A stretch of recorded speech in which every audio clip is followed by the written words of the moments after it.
Welcome, THLers out there. It's tonight's Friday Night Fights. I have Mr. Corridon joining me tonight. Dr. Fish wasn't able to make it due to some good time friends coming over, so he's spending some time with his good long time friend. Jeez, can't even speak tonight. But yeah, so he's not able to join us tonight, but we wish him happy reunion with his pal. Got a couple of good matches tonight. We have, first up is going to be the Pro Series with Ufric from Tap Washers versus Flame Killer from Attack Mode, or ATK Mode, whichever way you want to go with it. And then second on the docket will be our pals from the Legacy Series Finals. We have Rotted Zombie from the F2L Red Team versus Jimbo from Foolish Madmen. So those both matches have some playoff implicating placement, as well as the finals themselves determining who to win Legacy. So Corridon, how you doing tonight, man? Sorry Doing to well, on man. That is okay. No problem at all. I'm doing well, man.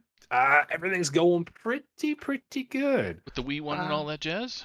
Yeah, man. Yeah, they're out right now at a friend's house. She took them with them, so I get to slam my cupboards tonight. It's gonna be a Nice. great time.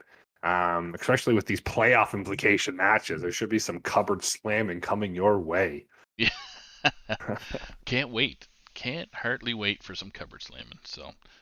So for viewers, we're going to jump right into the deck lists. If you didn't catch the bans, we had was it Flame Killer that banned the Warrior of Ufrix, and Ufric banned the Rogue. So what does that mean, Corridon? I mean, it kind of makes sense from Flame Killer's point of view. He's brought a 3 Highlander deck lineup, so banning a Bomb Warrior seems pretty good. You don't really want to have those duplicates in your decks. Priest sometimes doesn't care, but Highlander Druid and Highlander Mage have a little bit more cards with like Reno and the Elise that can use those if only one copy in your deck. So I could definitely see that coming from Ufric. And for Ufric, he had his Flame Killer had the Rogue Band, which again I think makes the most sense because Ufric's lineup is a little more aggressive, even bringing Totem Shaman. So those World Kick Rogues definitely have an easier way to deal with board-centric decks. And I mean, that's kind of Shaman's whole thing, is stick an early board and cheat out some big, cheap spells on your totem. So both bans really make sense to me. Anything really outstanding that you've seen from Flame Killer versus Ufric's lineups there? Like, for me, standing out obviously is the Highlander Druid, which I've never seen it played on ladder, but how does it match up with the Ufrix? So Highlander Druid is being played a lot more right now. I think people are just trying to still use, like, I think they miss Guardian animals of old maybe. Into this lineup, I think he's got a good time. Obviously the Bomb Warrior's gone, so you don't have to worry about that. But coming down, he's gonna be able to deal with things like the Stealth Rogue, but the Secret Mage and the Totem Shaman might be a little bit of a bad time. Secret Mage obviously plays things like Counterspell that can knock out some pretty decent ramp from Druid. But Druid can find ways, like an early Speaker Gerda with even a 3-mana spell can just snowball a game towards you. And Druid does have a lot of defensive tools that just came out, like the Umbra Owl. You got Strongman for corruption. Sometimes you see a double Centurion ward. So I think Druid has a really good chance in here.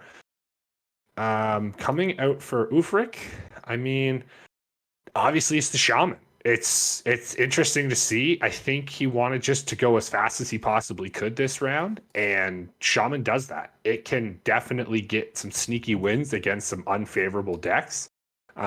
just because there's not a ton of removal in the game right now, like early game. So it's definitely going to be interesting to see what gets hit and what doesn't. Yeah, definitely. It's going to be interesting. So, like flame killers, like I said, it's just the Highlander.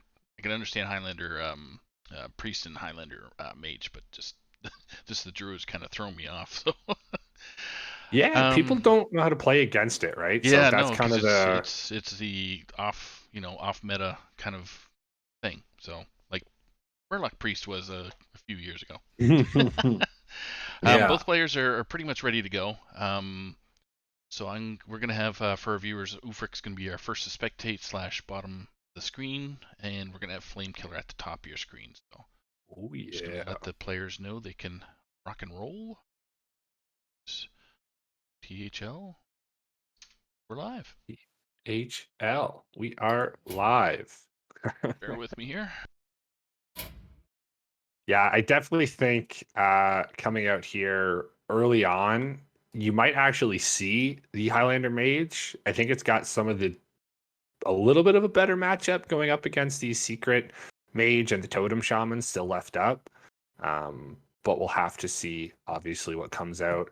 On the side for Ufric, I mean, I think the Rogue has the Mage himself has the strongest matchup too. So we could see a double Mage brought right off the bat here.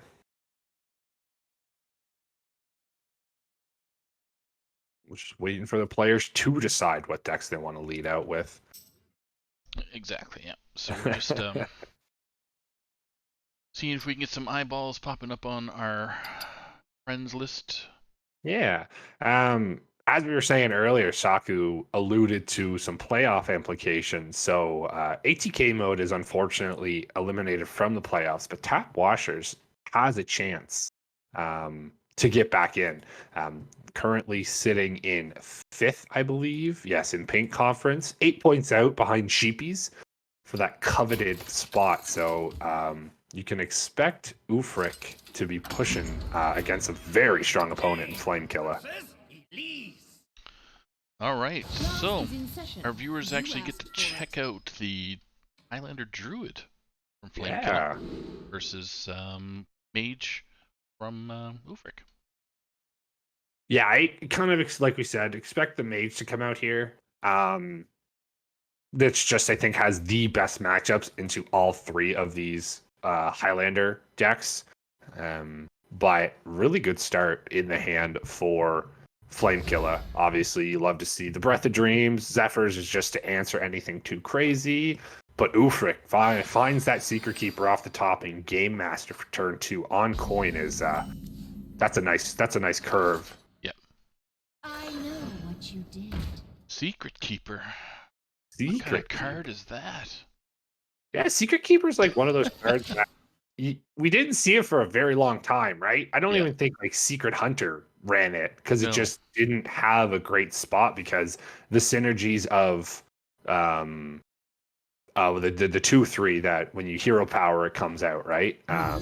It didn't synergize with that. So Secret Keeper finding a way in. We are gonna Zephyr here, finds the backstab just to deal with any of that early game nonsense. Yeah. Back when I was playing Hearthstone um, just yesterday. I secret. I never clue in on when the secret keepers gets activated. It doesn't matter who triggers the secret spell. So it was kind of neat to see. So Yeah, I What forgot to about do? that in a What to matchup, do? and I actually gave his Secret Keeper too much. I think I went to Showered Pain, and I ended up giving him 4 or something like that. I yeah, can't remember. It was something crazy. But Ulfric kind of has an awkward turn here. He's got the Game Master and the Apexic Smuggler in hand. What to do? Possibly thinking if he wants to coin out a secret here. Everyone's a winner. Actually, those were the rigged fair game. So it's an interesting pick. You assume that Zephyrs is going to trade into this Game Master, but Druid did a really good thing where I don't know if this rigged fair game ever gets hit this or gets activated because of the hero power from Druid. But we're sitting in hand. does have the Moon-Touched Amulet to possibly just trade off into this Game Master and let Zephyrs push some face damage. Nope, just gonna take it easy. Gonna lean back a little bit. Yep. Rigged fair game is not triggered due to its nature of waiting for the opponent not to hit them in the face. Yeah. I mean, those are the matchups that's kind of unfortunate, where if Druid doesn't have anything to do, they're always gonna hit you in the face if they can, right? So it's like, They're that guy or person that's always looking for a fight at a bar. yeah, absolutely, for sure. No That's matter how big, how small, they going after Yeah. it. So it's coming to find it. Yeah. That's what Friday Night Fights is all about. Friday Night Fights, Druid hitting you in the face. That's right. Another awkward turn from Ufric. My business. Just Yeah. gonna play out, and he's got to stick a board soon, right? The longer this game goes on, the more in favor it is for the Highlander Druid. Right. And you Which do means- have the Sage Seer of Dark Moon in hand, but until some secrets actually get procced, it's drawing you one, and it's not drawing you for a while. Land Explorer? Lightning Bloom into the Elysian Enlightened, doubling up that hand. Yep. Getting that broom action going on as well. Well, But I don't. Doesn't get to use yeah. it. Rigged fair game pops. Okay. So got some good Hmm. cards. Yeah. That Karen Torn. Probably kick out another wind. Yeah, it's gonna be. He's got to respect this Elise, right? Yeah. Because he wants the Secret Keeper to stay around. You can kind of assume. I mean, you know that there's another broom in the hand now. So any minions that could have been sitting in the hand might come out. To Ufric's unknown, Flamekiller has no minions in hand That's other right. than the broom. But the So, spells, man. yeah. So Yeah, I like a turn. I just take a turn off here. No, okay, we're just gonna go for it. That's fine. I was thinking a turn off because then you could combo your Arcane Flak Mage with your Kirin Tor. yeah. Now you're gonna get the Netherwind portal activated next turn, so it's gonna give you a little bit more to fight back on board with. Lunar Easy- Eclipse is easy Lunar huge. Eclipse, Yeah, we are overloaded, so we'll see if anything. Ooh, a 2/7. Okay, There's a all right. there's a 2-thick-7 there, man. That's crazy. that's all right. For a 4 mana, I guess. This is a corrupted Moon-Touched Amulet as well, so both of them, I believe. Yeah, Right? both of them are triggered. No, just the Oh, one. that one came later. Okay, I didn't see it. Yeah. Yeah. Wapa.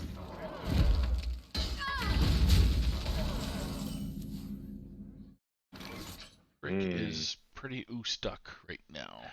Yeah, this is one of those things where Secret Mage, if it can't get off to its like thunderous start with cheating out the mana with secrets with Kirin Tors and Secret Keepers, it just kind of dead draws. Yep. I would assume you'd see an Arcane Flakmaster Netherwind here.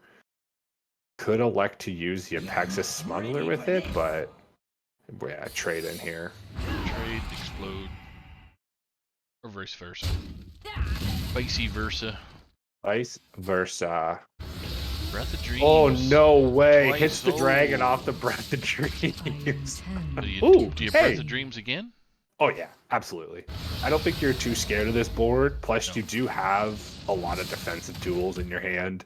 We're going to see this Ysera most likely come flying out next turn. Oh yeah, easy. Interesting. What's interesting? He poked the 2-1 instead of the 3-2. Yeah. What once was cloudy shall become clear. Guarding Interesting. against Silas, putting that 5/5 on the inside. Yeah. Sage comes down, draws 4 cards because of the additional one it already did. Yep. And now Ufric's right back into it. I mean, this is kind of where it does stand, but Arbor up with Gerda is going to be able to deal with this board. Ooh. And Broom right behind it. Wow. Sup? Here to clean up. Yeah. Oh, I see why he hit it. All right, fair enough. Hit that. Oh, yeah. I mean, you kind of have to. Yeah. You can't leave that up. Two. I'll take some secrets. Yep. Yeah, exactly. Yeah, we do see the fireball in hand, so we could deal with the Gerda pretty handedly. Like Kirin tore a secret into a fireball here. You can almost smell a counterspell coming out. Yeah, I was thinking counterspell because you see your opponent getting lower in hand, and but you got to worry about that 16 damage coming at your face. Yeah, no, exactly. So I think this Kirin Tor comes down possibly, or maybe even the Game Master, because then you can play one of your secrets for 1 mana.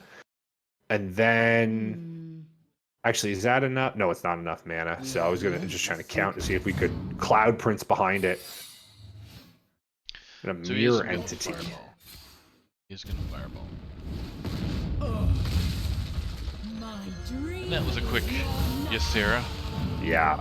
Yes, sir. Or yes, Sarah.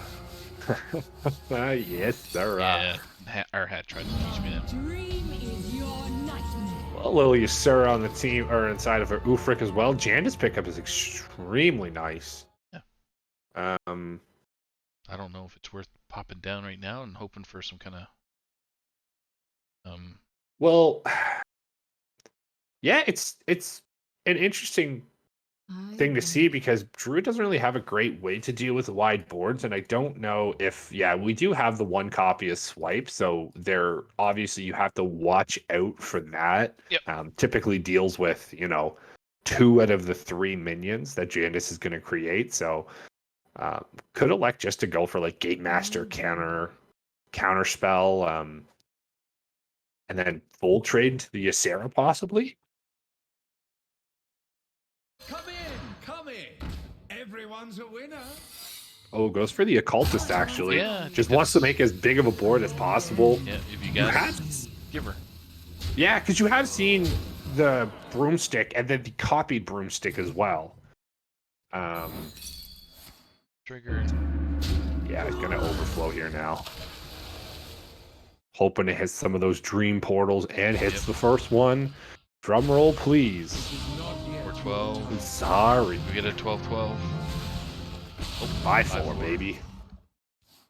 And the train stops there. Fog Beam's nice pickup. Ooh, second counter spell. You here have to discover to play a secret discovers. Yeah, I think it might be time. You're gonna have 6 mana to play with after this, so you're pretty much casting any spell you discover off of this. Rolling Fireball is not the best because it just deals. It doesn't actually even deal with anything on board right now. No. Yeah, that it might be the pick though for later. It's too big of a mana card to kind of deal with what's going on as well. So. Yeah, and Polymorph. I mean, I don't think there's one minion other than maybe polymorphing a taunt to push through damage, but at that rate, that's what Rolling Fireball's there for. But I think that's what a hard pick. Yeah, it really is, because I think you're worried about the Rolling Fireball because you see these 4/12s on board. Yep. And you don't want to have to try and... Yeah, we do take it. Fair enough. No, yeah, for sure. I think we're going to Faye, yeah. Ufric's gotta go fast. It's a race right now. Yep. Yeah. Oh, wishing that Rolling Fireball was just a fireball. So, what cards? Do you still...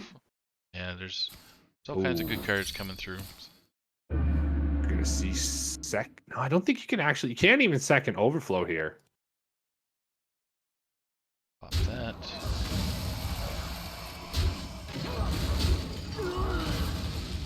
So the only outs now for Ufric. Oh, wow. no. Oh, what a crappy. Oh, he got the fireball. You get the fireball. That's not enough. That Centurion ward was on point. Yep. Oh, man, I was going to say, there's literally only one draw that could get him out of this game. Let's see what we get here. Oh, Oh, Wow. Headmaster Kel'Thuzad is Amazing. fancy with There you rolling go. Fireball. There you go. Fireball. There's a reason why we keep Fireball. Serve me now. Nice. Oh, baby. Yeah, Okay. and I mean, So, does he... Yeah, I was thinking, does the 2-3 bump into the 5-2? Yeah, okay. yeah, that's just too good of a trade to pass up. Oh, look at that. Okay, Cheetah card. Secret Keeper. She Fair comes enough. back. She comes back. What's the answer to this? Bringing down DQA is too much mana, but you got so much on the board with no health. I mean, you're facing down 21 plus 22 plus with the ping. Yeah. Got I think 14. you're looking at a very defensive turn here. Yeah, Overflow is gonna burn. What's he got in his hand right now? 8. Oh my god, so that... Yeah, burn 2 cards. Yeah, I think you see in Moon Touch with the Dreaming Drake. You could, yeah, Ooze and Hero Power probably smashes the Janus in the face. Oh, we have 5, right? Corruption. To do. What to do. do? Lyra. So there goes that Katarina, gets taken down. Gonna respect the Secret Keeper. Yep. Cloud Prince. Ooh. No secret to be seen. We're still not quite there.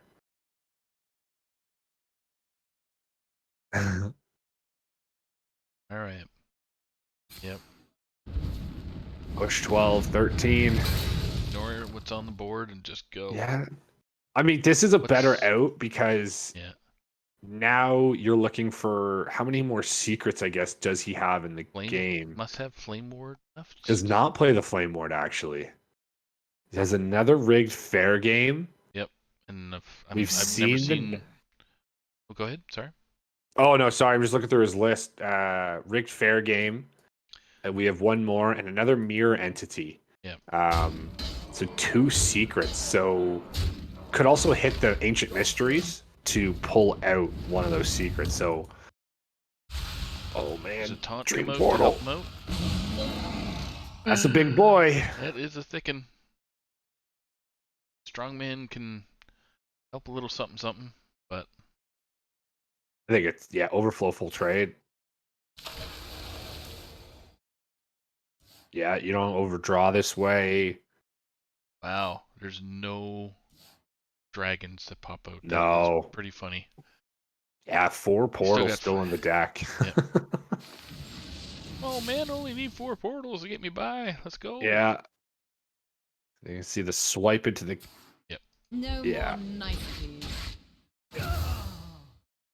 And I'd expect actually cannot full clear. Yeah, a good double trade here, and then you get nothing else to...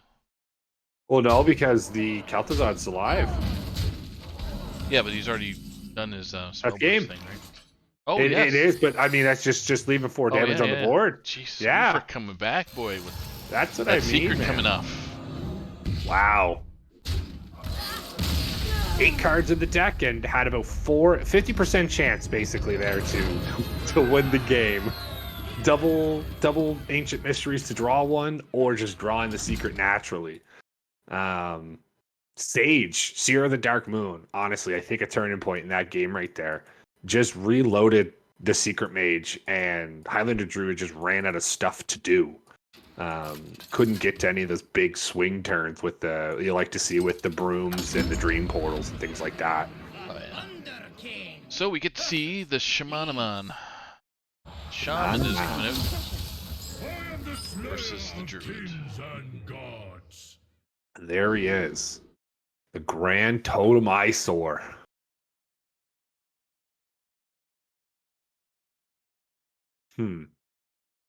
Well, he's a keep. You keep the totem. The question is, do you want to keep one of these evil totems? I think you do. The only other thing you'd rather have is a Surging Tempest or a Tour Guide.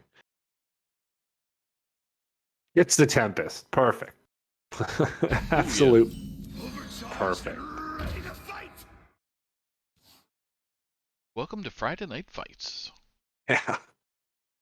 That's what the Tempest is saying. Just Charter's shows up ready to exactly fight. when he's supposed to be here. Exactly. That's how fighting happens. Shows up when you need it to be there. Evil Totem even comes back to hand here. Ufric just gets everything he wants. So many contradictions. I want this time- totems? Okay, here you go, sir. Yeah, exactly. Time run low. Are you gonna see? Whoa, just gonna slam this Dreaming Guard out. I mean, that's a thick boy. Ooh, Yeah, testing the waters with that, but he's gonna say, yeah. "What's up? Got a evil totem? Just chilling. Gonna have to deal with that one." Guys are gonna be birthing a bunch of lackeys. Yeah. Well, I mean, we're gonna see. I would assume he knows to respect totems. That's the Yeah. flat out. You have to respect Yeah, every single totem that comes down in this game. You gotta take that out quick as look at it. So Oh, look man. at that. That was just Now, I don't know if you hold on to both of those until turn 5. Is that too late to start? What, the slamming the Grand Totem and the Evil Yeah, Totem? yeah. I think you could Evil Totem into like a Almost Storm's Wrath here, even. Then totemic surge, but you. Oh, it's a interesting decision. Yeah, it's a weird turn because you do want to get your Grand Totem out, but Yeah. and it just dies on board. So that's do, upsetting. do you want to volunteer dudes just to get smoked on board? I don't know if that's a really good idea, but we'll see what Ufric does here. Yeah, I think you might be opting for this like Draconic Lackey, see what you can get. Oh, puts it back. Do I like that apple? I don't like that apple. No. Check it out, the produce. Apple's got a bruise on it. I don't want that. Oh, no, I'll take that apple now. Yeah, okay. Does this way the Dream Guardian dies? If it trades into this other evil totem, and we still do have the mana to slam the Grand Totem Eyesore next turn, even with the overload. I love the name of that card. As soon as I saw the card's name, Eyesore. Eyesore. It's such a hilarious Yeah. you can clearly tell that it's just a painted from because it literally is a eyesore. An eyesore, yes. Yeah.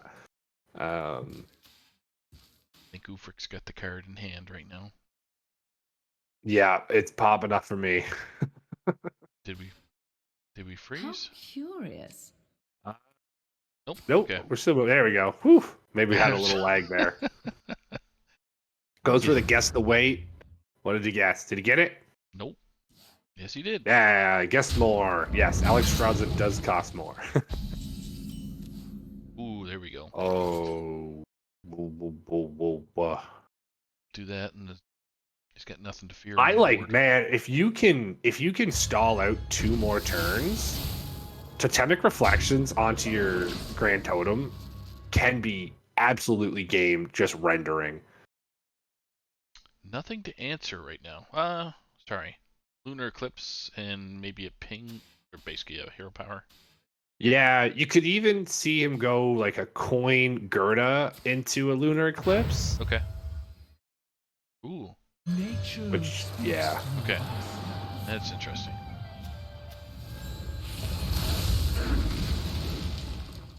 And this is, wow, Serpentine Pickup's a really nice card. Yep. Slam the Totemic Reflection on it. Does get the Taunt Totems. And will we see the Totemic Surge come behind them? I don't think so, but it should, maybe. Yeah, 'Cause that's a thick 6/6. yeah, and Yeah. right now you have no real good way to deal with it. Even the Serpentine Portal the turn after, at least this way, if he wants to clear one of them, he will die. Sorry, I thought it was health. I didn't look at the card properly. It was attack, so it's Yeah, that's the new one. So there's a Totemic Surge, and then there's the Totemic Might, which does the health, which has always done the health. Yep. Hit the Moon-Touched Amulet. Just doing a good job at clearing off these. Oh, actually gonna use the... Ooh, no broom. yeah, I think I might thinking use of it. using it. I would use it. having to think about what else he would rather rush, I guess, next turn. Yeah, Sacrifice. Okay. elects to hold it. I don't mind that at all. You're saving that broom for like your Sarah turn. Yeah, pretty much, right? exactly. If you can Ysera or I mean that's really it. Ysera, I would say. If you can Ysera or even an Arbor up turn, it's not the worst to, you know, rush some 4/3s into a board of totems. I think the broom is probably one of the most deciding things in this game. Very heavy hand on the side of Flame Killer. Yeah, and Just you don't want to use that innervate because that's really your way you're gonna pop off your Forest Warden Omu. Yep. But at the same time, So many taking a turn off and contradictions. giving Totem Shaman a chance to do something, that's how the game gets out of hand.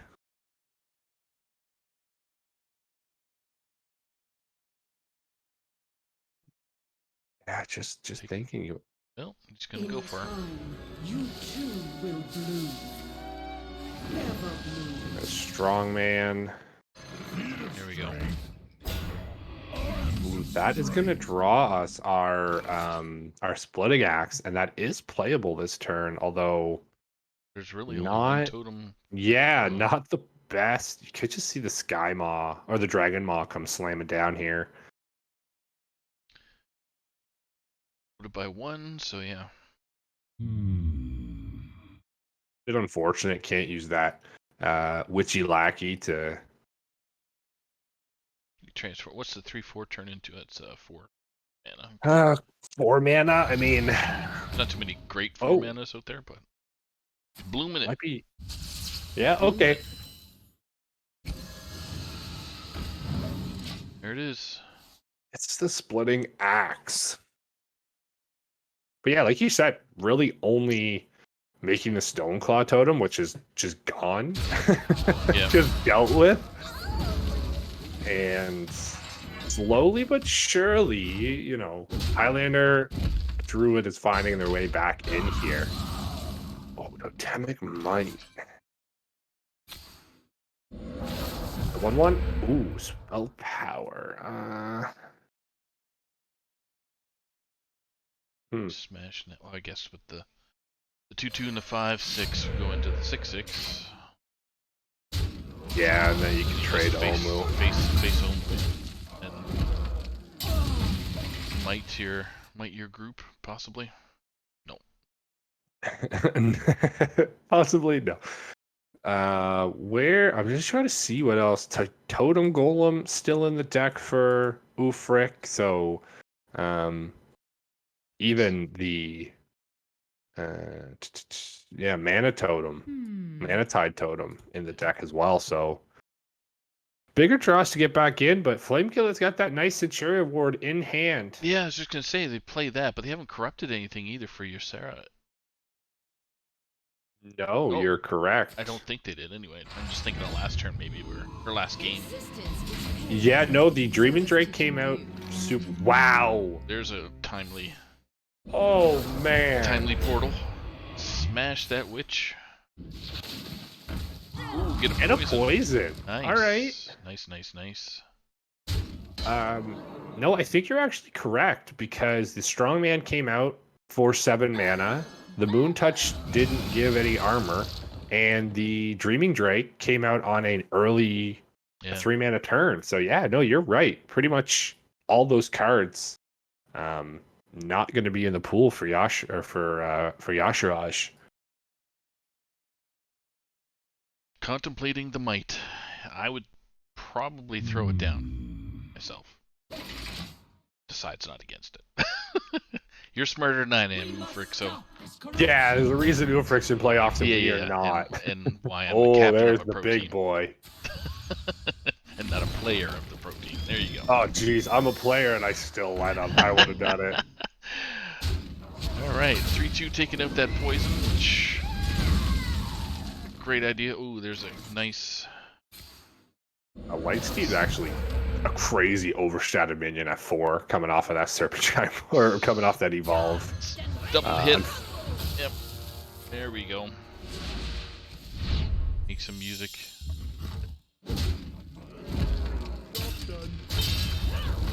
Oh, healing totem. Healing totem. See? Eh? Wow, Lightsteed, man. Oh, there it is. But Deathwing. Discard the Yashiraj, didn't matter. Oh, Oh, gosh. Totemic Surge was the next card. Oh, that's heartbreaking. Watching that. No, that 12/12 is just going to ignore that totem. Nature Studies is such a solid draw. Oof, I Strength thought in I was numbers. worried he was. It might be Bog Beam. There it is. Yeah, Saving it. just in case anything comes out, you know, a taunt totem, anything crazy like that. But I mean, that's what we're gonna hope for here. And he hits it. Ooh, there's a taunt totem.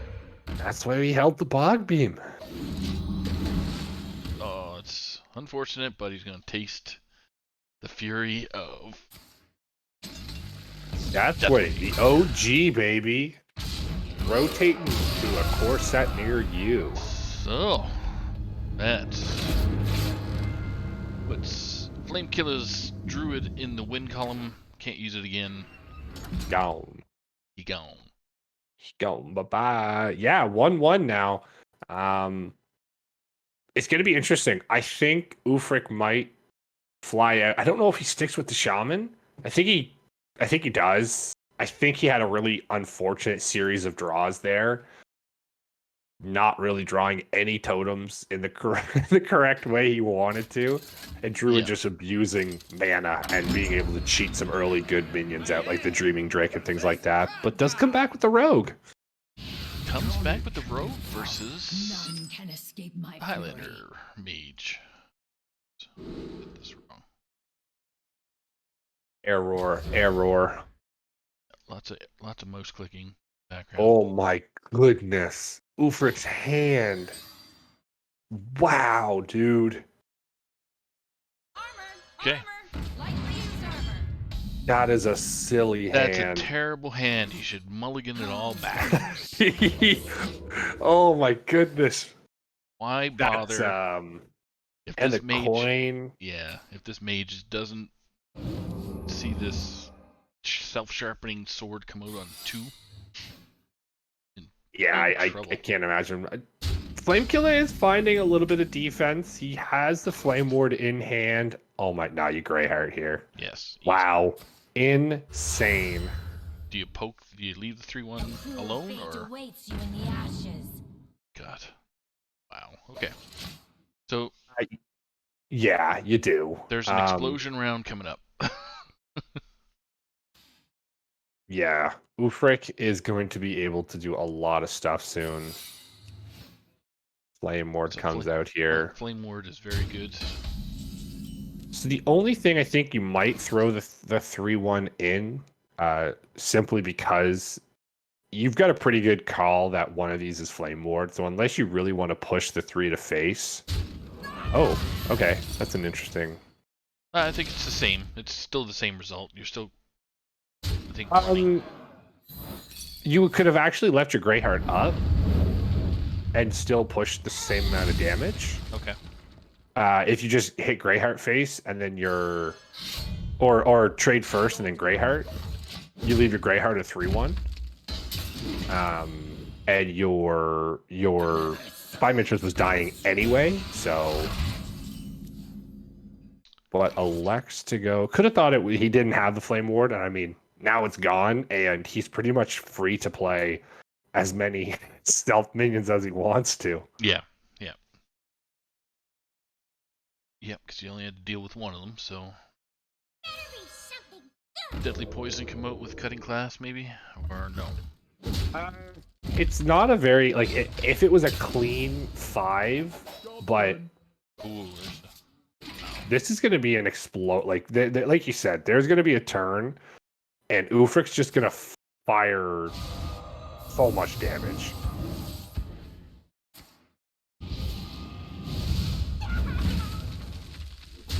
Wow, even gets the firebrand for so Flamekill is finding his way to stave off these A cruel stealth fate minions and awaits you in keep the fighting for ashes. board. It's another one. Does that go up? Does it save for? Just gotta double check Mage to see if he get any. Oh, yeah, he does have a Cobalt Sticky Finger, so Yeah, so something to there watch is out for him. yeah, I think that might be why we're not pushing too much into this first. Wow, rolling fireball just beautifully deals with that. Decimating Rogue's board. I didn't look up the stats on HSR or VS to see what this matchup is like. This is a 50-50 pretty much. This is, I honestly believe, can Mage, because Mage has really great ways of dealing with I think it probably has the best way of dealing with stealth minions with 1 health. You know, Arcane Explosion. You can go into your flame brand, or firebrand. Sorry. We just saw rolling fireball. You got magic missile. So there's so many different ways, and I mean, right there, Reno as well. So yeah. So it is 99.8% Yeah. for Rogue. So Yeah.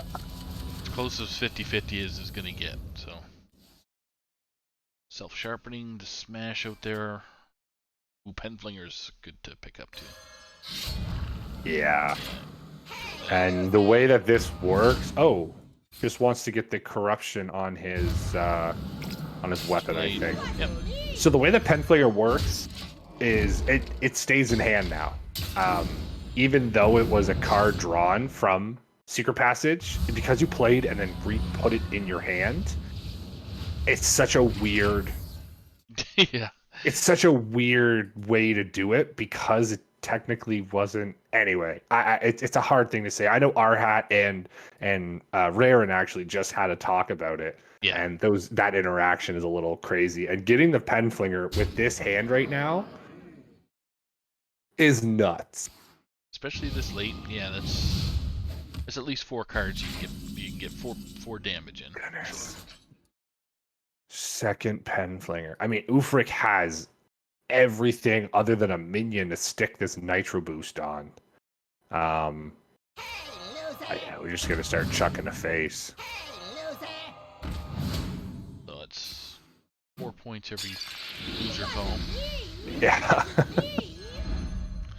See how much he wants to lean. Oh, yeah, I think you do. You've got some sinister strikes and things like that in hand. Even eviscerates to not, if you really want to.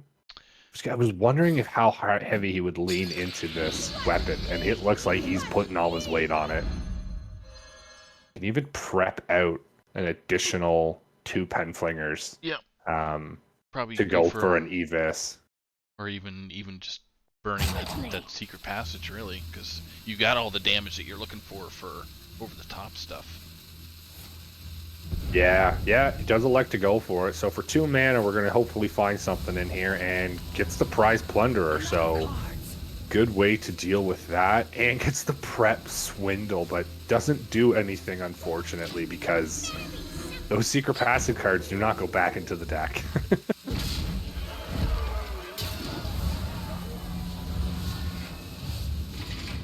This is a lot of damage from Ufric's hand next turn. So there's a big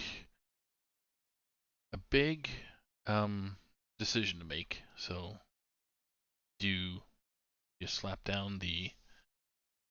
Oh, he can't. I didn't look at his menu. I thought he could slap down Reno right now to kind of give him a little bit of space. But at 8, 9, nope. Yeah, just a lot of math.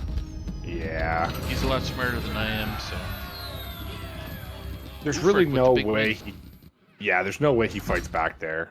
That's a tough one. Classic stinky rogue. Stinking rogue. Yeah, wow. I mean, secret passages, pulling the Penflinger, and just playing that low to the ground rogue with so many cheap spells to just constantly combo off. Now it's the uphill battle of totem. I am the slayer of kings and gods. Yeah, I don't know if this is Ufric, if he's practiced with this, if I mean, Surging Tempest off the top, who needs practice? But I feel like this has unless you can really get that high roll like you can off of, a super early druid turn would be my other assumption, like a token druid turn. Definitely drawing his cards in the right order this time. Your wish is my Alright. There's the Bloodlust we all know and love. We're going to see that Zephyr's backstab of yonder year. Totem Goliath. It is in the deck. Didn't see it at all last time.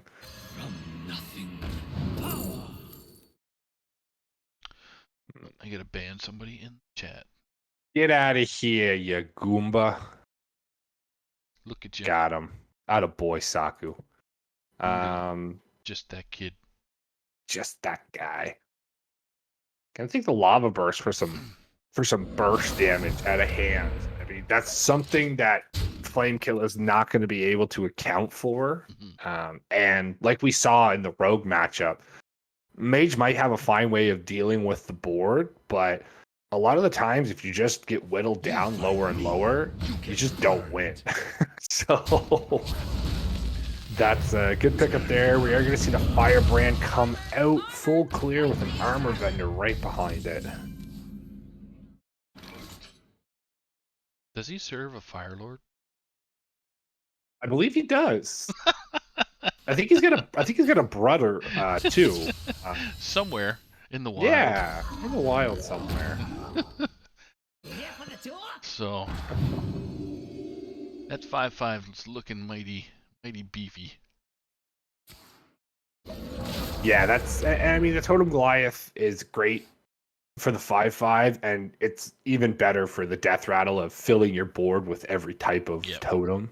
The unfortunate part is, Ufric's going to be only at 1 mana or 2 mana next turn, so it's upsetting. Yeah, unless you're drawing, anything to buff those totems. Yeah. Even you don't want to see like your splitting axes and stuff. It's again, I think it's an uphill battle here for Ufric. Now decisions for Flamekiller. He doesn't have ring toss. Is ring toss worth throwing out right now? Observe and reflect. Yeah, I think it might be. Frosting it. Okay. Gonna freeze the. I guess if this Totem Goliath never dies, it can't summon those death rattles. 100%. Is it a dead turn for? Oh my goodness. Okay. Ooh, yeah. Second Totem Goliath in hand is not what you want to see. A quick decision by Ufric. Oh, he could Totem Goliath the Totem Goliath. Sucker. Guy That's fires. That's like, hey, loser. Oh, wait a second. Hold on. Yeah. Nah. Oh, there's no way Flamekiller would have known that, but it would have been an awesome way to stop that from exploding all over the place. So yeah, absolutely. Oh man, that's hilarious. Yeah. Totem Goliath. It actually helps Ufric because he doesn't get overloaded playing that one. No. So just gonna play the other one. Yeah, might as well. It actually, are they totems? They're classified as totems, so they are. Yeah. So do you bump into anything? Yeah, of course.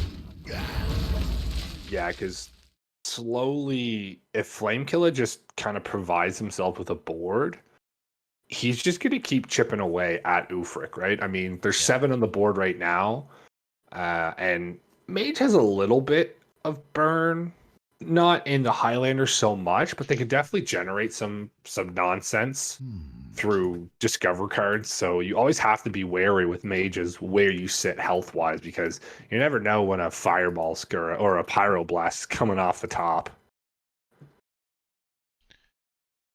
So I see him highlighting that rolling fireball, and that would be okay. There must be a way.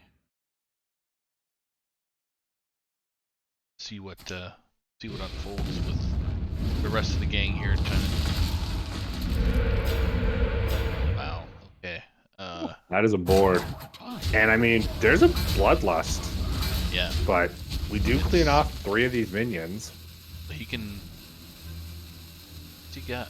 So you got 5. 12. Does that give him Anatide Totem? Totem might make it a sticky board here. Yep. Yeah, hero power first, maybe. Yeah, hero power. Board. Oh, he is gonna go for it. Okay. Wasn't sure if he'd go with the lava burst to get rid of the 3. Yeah, there you go. Okay. That, my friends. That's a big board. And a Oh. turn away from poof, or 3 turns away from poof. So Counterspell. Come on, baby. does counterspell come out? Here's one Flame. try. Barrier. Barrier gives 8 guaranteed, and Flame Ward does really only kills 1 thing here. So yeah, I think it's got to be the. Jeez. Oh, counterspell. There it is. Come on, take it. Take it. Take it. Take it. But I don't think So he must have taken Flame Ward because it offered Ice Barrier again. Yep. So the decision here is between, in my eyes, if I'm looking at it, it's Ice Barrier or Counterspell. And obviously, Counterspell is tough because there are 0 mana cards or spells for Ufric. Yep. Oh, he actually can't cast it next turn, can he? No, he can't. This was just what the comment after you're making Yeah. a choice. He can't count. He can't do it this turn. He's got to throw down an Ara and then. He can't even Inara. He's got 4 mana. Is it 4? Yeah, it is. Okay, so Yeah. he's in trouble.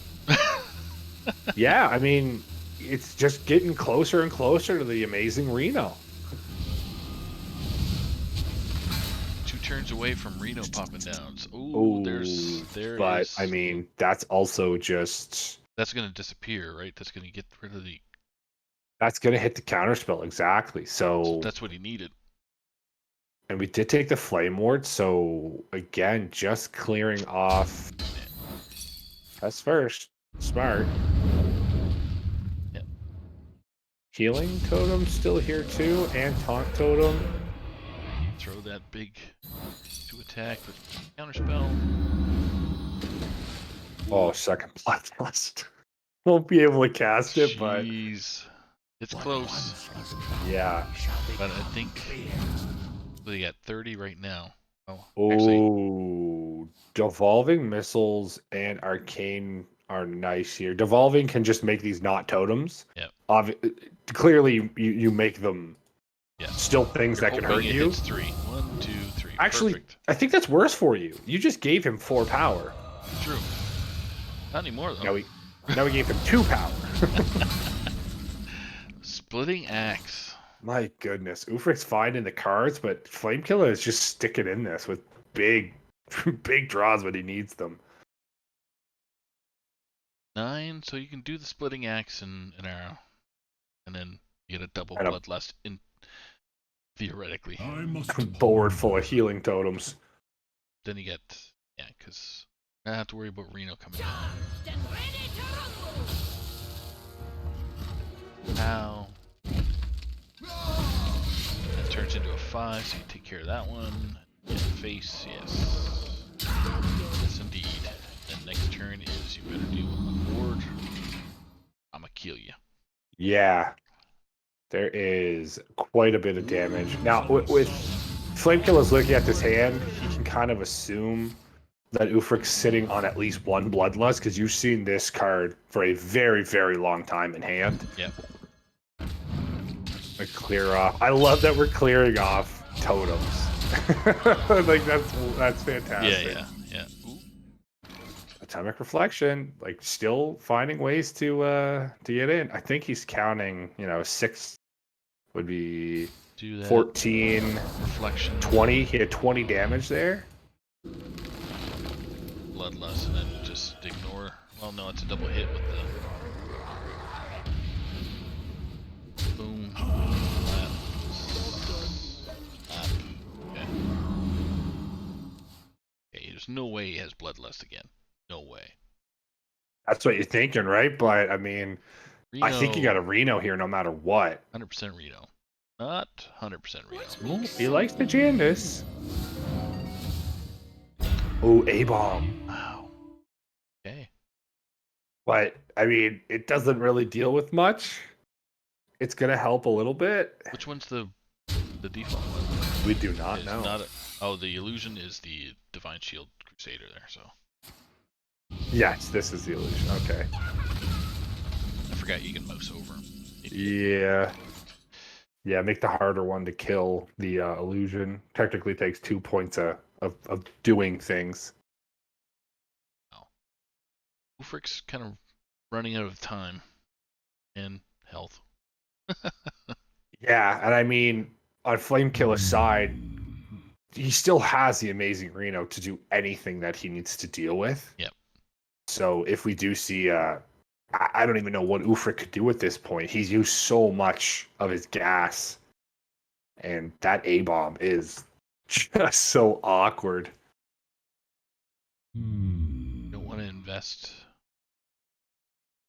Ugh. This doesn't make you feel good, but No, that's, and yeah. Swiftly. Yeah, we're gonna hit face, but he's gonna heal for 2.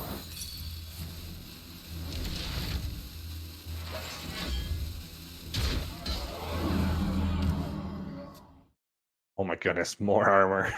More ice barriers for Flamekiller. I got ice barriers galore for sale. But yeah, I mean this is an Alex turn. Yeah. Oh my goodness. Wow. Wow, Flamekiller. Fireball.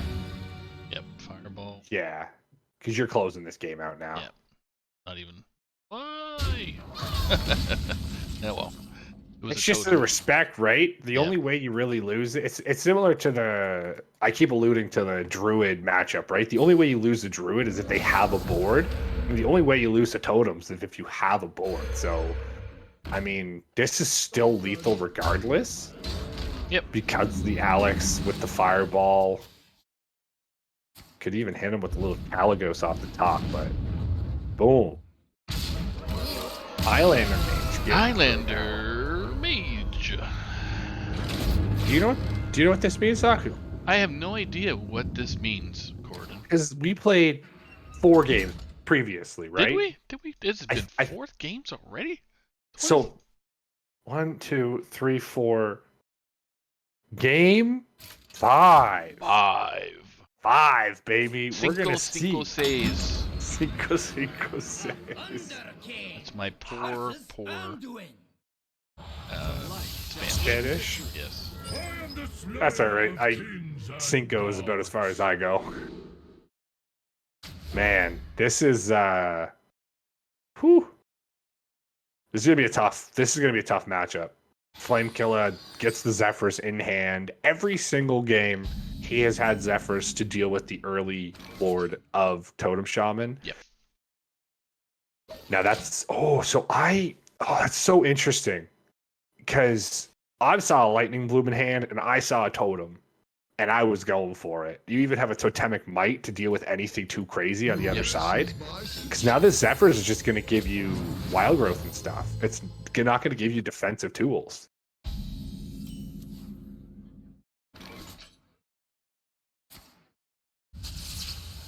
He's going to be able to get the Mana Tide out behind it as well, or just going to go for the Serpent Shred? Oh, he's going for Inara. He's going for big Inara. I'll take that. Throw another 2 to your face. Okay. Mind Flayer Kajar coming out, or Kajri, I don't even know how to say it. Mind Flayer coming out. That 3/3/3/3 guy. And now it's, yeah, I really liked getting the Grand Totem out with like a Mana Tide last turn, or even the Grand Totem with a Serpent Shrine portal. Wow. Serpentine. Can I get you? Right? She shells. You're right. So, But ignoring the 3/3 guy, 3 to 3. and the 3/3 guy might just pop the 4/5. Get a 4/5.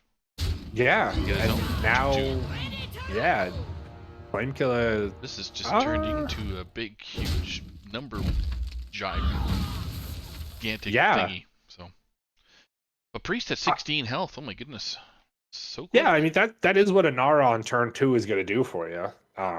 Able to push essentially 4 damage on that turn, and then another 8 the turn after. So, but Chuck- if Priest, Go ahead. sorry, oh, I was going to say if Priest is good at anything, it's gaining health. So. And if Chuck Norris had a girlfriend in Hearthstone, this would be an Ara. This big Hands jumping down. sidekick right there. So Oh yeah. Plus she's got Wind Fury. true. Yeah, this is man,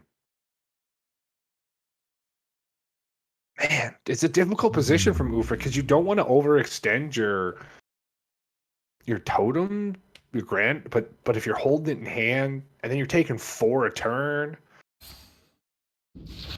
Yeah, you got to deal with this right Ooh, now. that's a over the overstated 3-drop. Gotta like it. Oh, for sure. Gonna handle. It's a. So now It doesn't die to a penance, right? That's what you're kind of happy for. So. Yeah, it's just, So he knows what he has in hand. He knows he has that totem. he knows he's got an eyesore. Just takes the biggest thing. Take the same. Number 5. Whoa! Double hitting it. Whoa, that's interesting. Wow! I mean, I guess you know in what's hand, in the but... hand. You know what's in the hand, so you're not really worried about the repercussions, right? Yeah, and he also knows that there's really no over-the-top damage in the Right. way of lava bursts and things. Splitting Axe would be the only thing, and one more Serpent Shrine portal that could go face. Other than that, there is no over-the-top damage, so Flamekiller knows he's pretty safe at this level of health.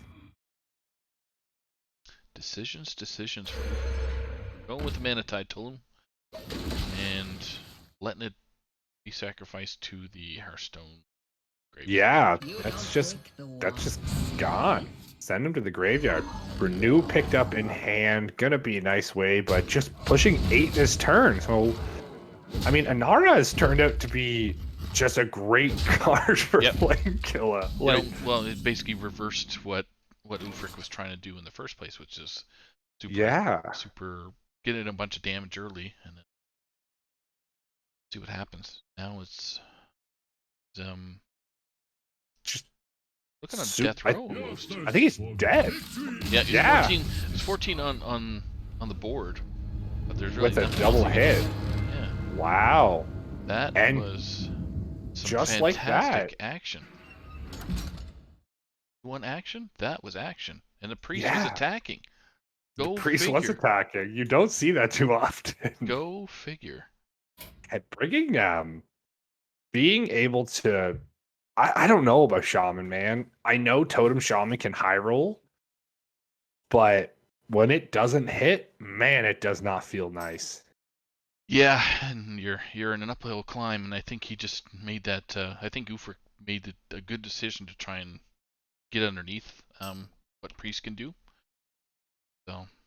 Yeah, trying to close the game off a little quicker there with that turn 2 Anara play, and I mean, did have him at 16, but then just couldn't find a way to close the match out after that. Never had a time to really stick a board and develop into any Bloodlust turn or even any Wrath turn. So well played by Flamekiller. Actually, that puts Flamekiller 10-0. Yep, I believe on the pro circuit. There's a reason why he's 9-0 right now. Yeah, no, I mean, no, both players playing amazingly well to get to a game 5, to take nothing away from either guy. But yeah, Flamekiller going up. And I mean, Ufric still gets 2 points there. So I believe, how does that look for standings at the moment?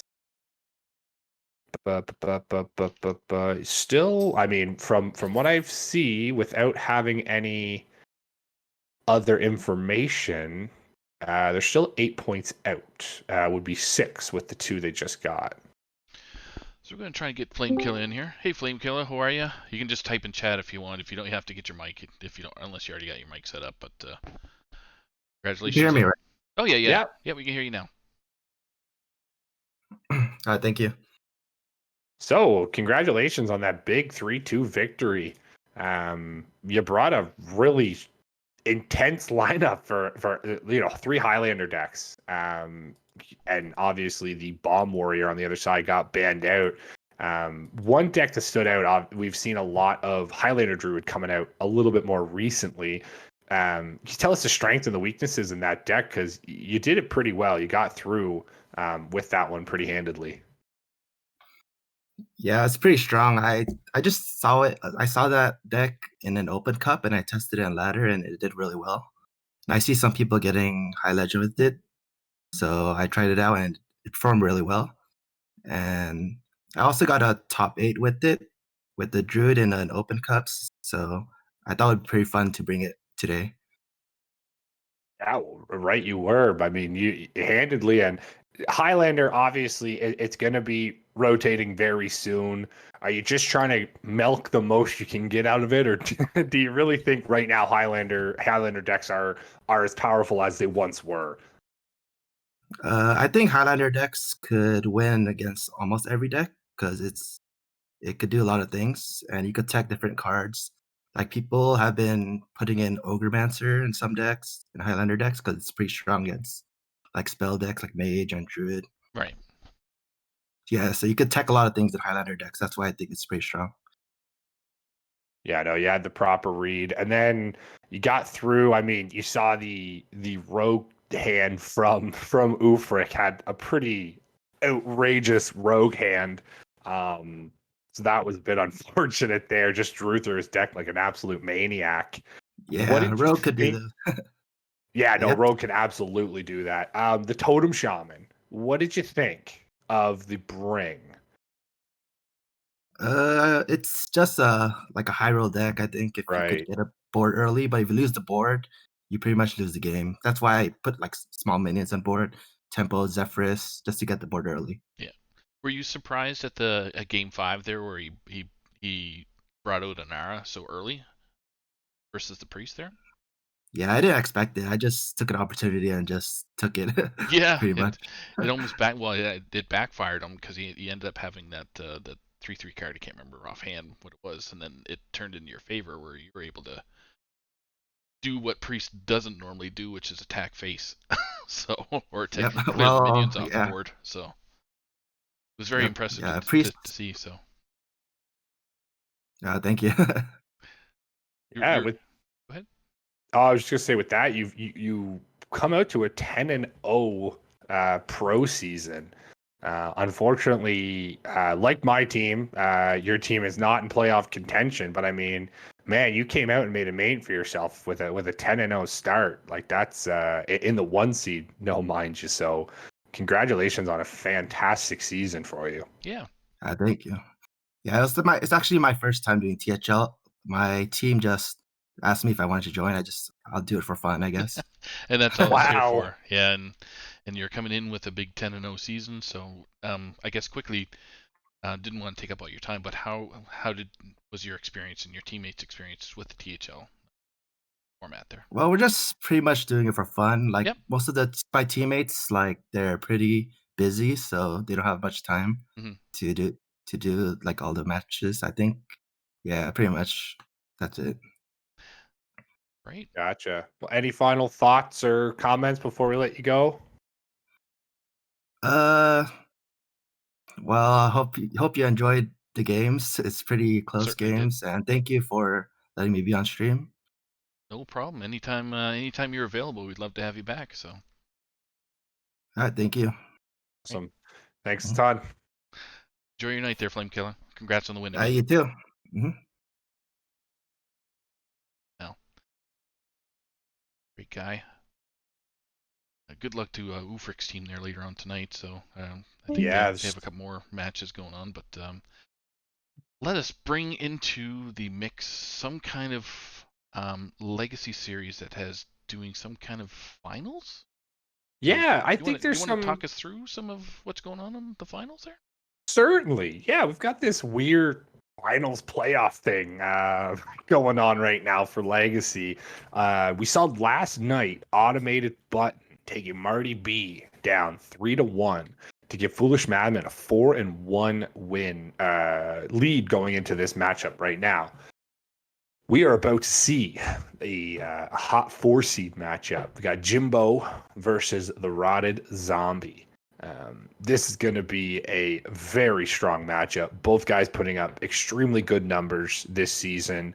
I know Zombie is a very high wild player, kind of snuck in on a decent PR there for some of those wild guys coming over and not playing too much into standard. But Jimbo having a 7-2 season in the 4 seed just goes to show what Foolish Madmen we're really putting together for that 9-0 season so far, with just an outlandish lineup going in right now. So this is going to be some top-notch Hearthstone. Absolutely. All right, so bans. Did you want to know? So, God, I should back up here. So the bans are drum roll. So Jimbo banned the Warrior of the Rotted Zombie. Yeah. And Rotted Zombie banned Jimbo's. Yeah.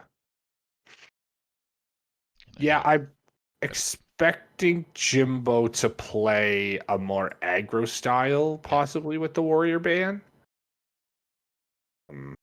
But Paladin is just good. And the Rogue, I mean, there are so many in Legacy. It's you ban Warrior, Paladin, or Rogue, really. I mean, it's just kind of the way it works. Yep. All right, so I'm going to let the players know they can rock and roll. For our viewers out there, the Rotted Zombie is going to be the first to spectate and bottom of your screen, with Jimbo being at the top of your screen, chilling up there and trying to get a win. The Foolish Madmen, which will put their totals up Chilling like a villain. 2-0 if they win. Okay. Right back. You want to go over the matchups, I guess, of Paladin, Warlock, Warrior versus Mage, Paladin, Priest? Yeah, for sure. I mean, Priest, you got to assume it's Highlander. It has such a good matchup into so many many things right now, just because it can deal with so many different decks pretty smoothly. Mage, again, we saw a secret earlier on. We even saw Highlander, so it's difficult to say. One actually does really well. So if this is secret into a more aggressive style in the way of like the Warlock, I think Jimbo's got a tough time, especially with the Rogue gone. Rogue always has a decent way to deal with boards if it's World Kick. But even, I mean, we saw last game Stealth. Ufric had every option to possibly do with Pen Flingers and Abysses, and turn 8 he had no more cards in his deck off of a secret passage. So that seems good. It seems okay. Seems all right. Yeah, it's just all right. I just gotta double check to see if I have the Rotted Zombie on my friends list, and I think he's just I think he's under Rotted Zombie. I was looking under T's, but I think he's just Rotted Zombie. Yeah, it's Rotted Zombie. Okay, so do I have him Yeah. on the list? Oh, there you go, Saku. Way to be prepared. No. That's all it. right. You're fired. I mean, I'm fired. Wait a second. Hold. Who is fired? I'm not fired. I'm fired. You're out of order. You're out of order, sir. All right. So friend request sent. So waiting for. Perfect. Here he is. So Rotted Zombie. Fantastic. Cool. Yeah, this is what I love about Legacy. I mean, you can always there's so many inferences you can make before the game and just saying, oh, if it's this, if it's that, but you don't know until you get in. Paladin, obviously, Ramp Paladin has some of the best matchups right now, but the Allura nerf actually made people a lot less likely, I feel, to ban it, just because it gives you that additional turn to absolutely smash them in the face. Exactly. Yeah. So yeah, I've even seen into a bomb warrior, the Allura casting a bomb at a deck. So All right, so we're just waiting for the players to. They gotta get a challenge challenge up up. and away we go. Yep. So waiting for them to do that. I'm not sure who else is playing in this. I believe we have some of these games on stream for Saturday, which we'll go over a little bit later. So I don't think anything will be too majorly decided tonight. No, I think the majority of it's going to happen on Saturday night, Yeah, for sure. And then definitely. Sunday could bring either 4 games or no games. Yeah, Sorry. yeah, Because of the you got complications of the two. playoffs. So. Oh. So depending, yeah, this is could determine if we even go to a few of those other matches. If they get out to a crazy enough start, Yep. the Foolish Madman could really just take it. So Rotted Zombie is going to be playing for all the marbles here, considering every single matchup is the last one that they could definitely be playing. I mean, both these teams had unreal seasons. F2L Red even going 8-2 with 159 points. I mean, these are two teams that you would expect to see in the finals. That's definitely. Right. All right, so players are just starting to do the hugging phase, do the old handshakes and ready to go. So we see Jimbo's eyeballs are up, so we'll go to the Rotted Zombie. Doesn't have spectate on. Spectate on. Let's get that on.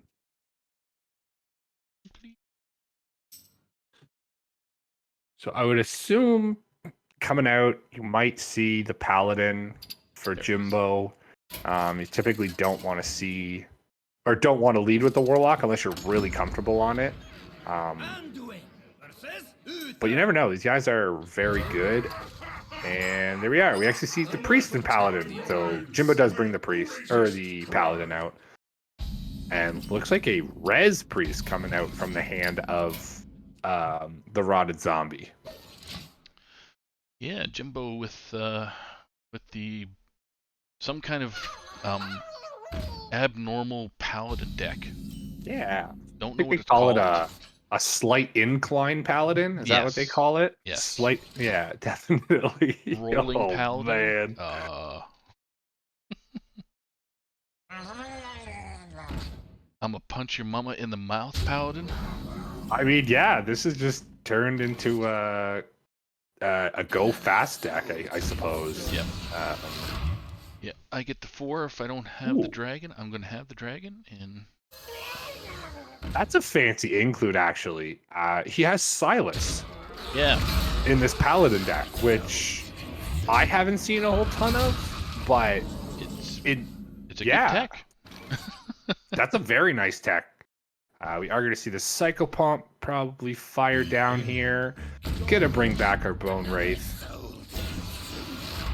But so that'll be... Do we get a Resurrection Paladin? Didn't hear. Yeah. Res Paladin with actually an Archivist Elysiana in hand. So I don't think this matchup is going to go that far to see Elysiana, but you never know. Let me think. All right. So Jimbo just trying to decide what he wants to do here. You swear Jimbo here is Murloc Paladin. If you didn't know what his hand was, you'd think it's on Murloc Paladin. I ran into one of those the other day, and I felt bad to get Murloc down on turn 6. It just kind of farmed me. Yep. All right, so we are gonna pop the Red Skill Dragon Tamer. We're gonna see the Nordamu. Bringing out the witch. You don't pick the Wand Maker. Wand Maker. What's he pull? It's a eye for an eye. What a wonderful spell that is. Secret, sorry. Ooh. This is gonna be nasty. Silas. Silas is coming out to say thank you. Oh, wow. I Thank mean, you, kind sir. yeah. Give you the 2/2, and I'll take your 3/4. And give you a 2/2. All right, Jimbo's got to make sure he rotates the correct direction, gets it. Yep. As a player myself, I have to actually look at my Your watch hands? Oh, to your say, watch, okay, okay. yeah, okay, clockwise means it goes this way. Yeah. So I've learned to, on the Silas, I think his arrows move in the direction that he's gonna do it. So I actually have to draw a circle on the screen to make sure. Yeah, Yeah, we'd love to hear chat to see what they do to make sure that they make the right turn.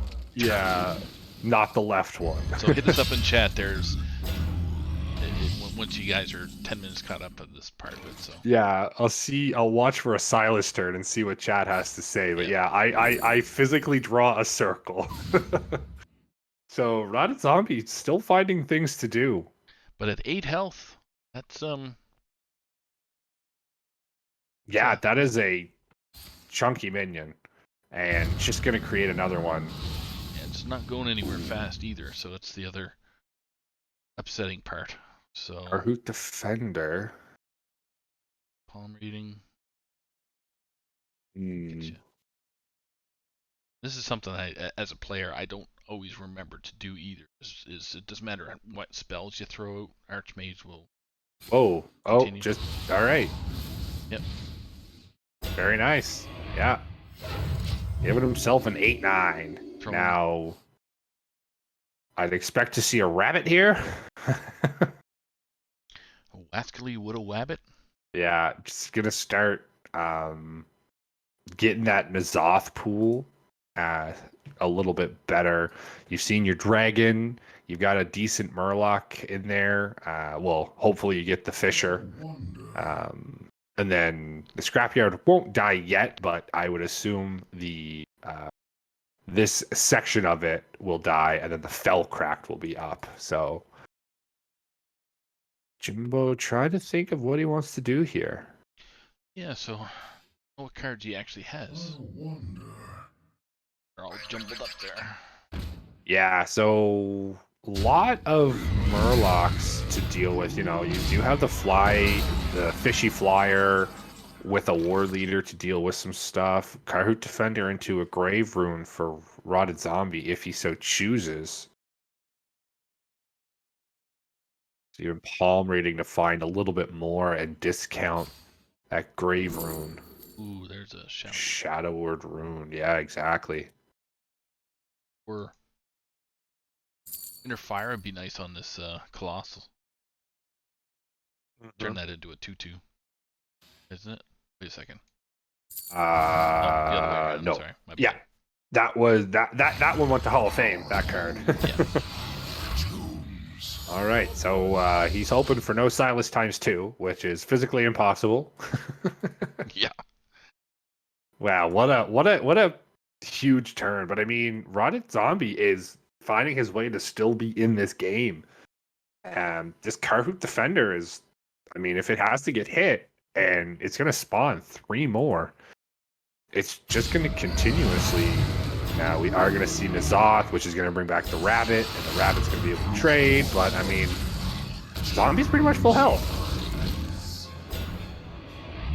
Wow. Okay, so rabbit. Bumps those bad boys, then you got the double wheel, or one wheel. I mean, he's full health, and we're just going to see Shadow Word Mass Rune. Res. Is Mass Res worth popping out right now? I think you got to kill this board, and then you can Galakron right behind it to kill the Colossus.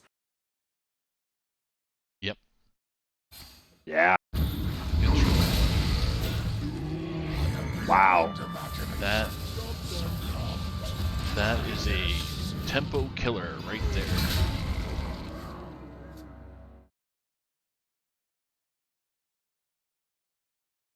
That is like Rod Zombie found his way back in. Carhoot was crazy. I mean, we've seen a lot of cards already played here.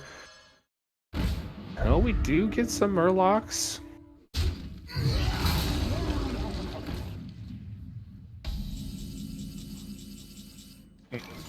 Angler's interesting. With a couple things, maybe would have wanted to hold it in hand. Mass Res is just almost disgusting here. Oh man, gets the Scrapyard Colossus back into hand.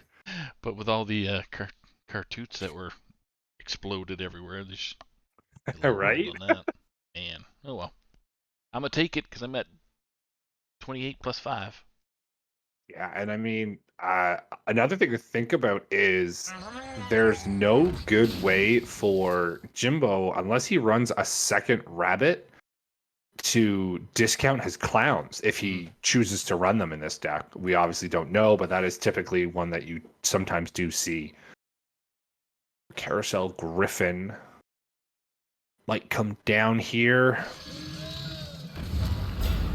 That will come back on the Yaxaraj as it has been corrupted.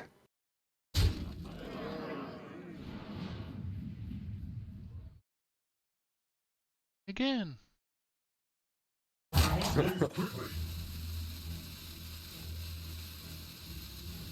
It's awkward to make these trades, right? You want to make sure you're making everything properly. I think he doesn't have a full clear here, but he can at least take off a majority of these thicker minions.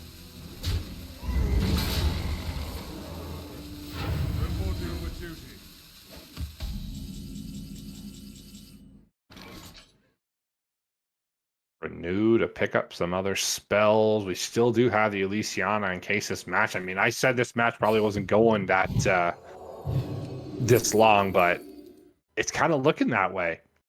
Ray's dead. That's an interesting card. But proper way. Breath of the Infinite. Yep. Essentially clears the board, although leaves up an 8/8. Oh, Cabal. Actually, Cabal is not the best right now. I just actually looking over there, and there is nothing really that low, and you pretty much kill the only thing. We do have the Mind Render Elusia in hand. There's possibly a turn where he fires that out.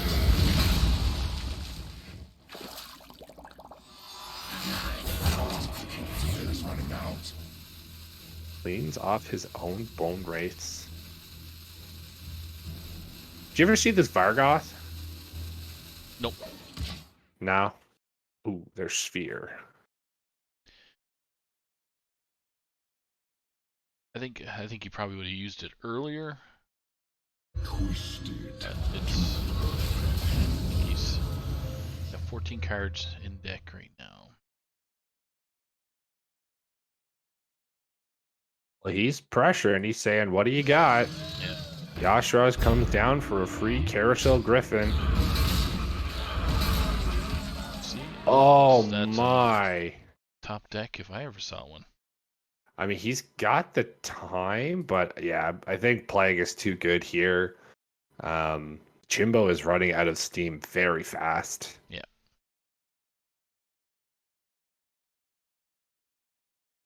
What if?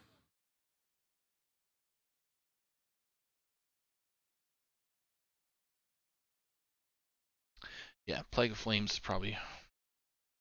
Or Flames. Where am I at? Plague of Death. My correction. So.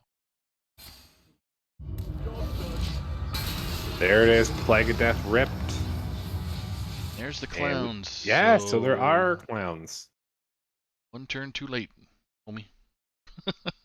Yeah, I mean, unless there's a second Scrapyard in the deck, and by him playing this out, either he just needs the pressure or he does not run a second Colossus. We do have the Strongman coming down. We're gonna have the Sphere right behind it to tutor to what we want next. Yeah. Vargoth and Breath of the Infinites probably. Full clear. Yep. See what you get first. Weaver's not the best in this res deck. There's not too many things you're gonna cast on unless you can get it randomly. Yeah, I would have casted that first, but it's usually the way you don't really care about Kargath, I think, at this point. So it's just 6/2s on board. You got a 2/2 that's going to handle it.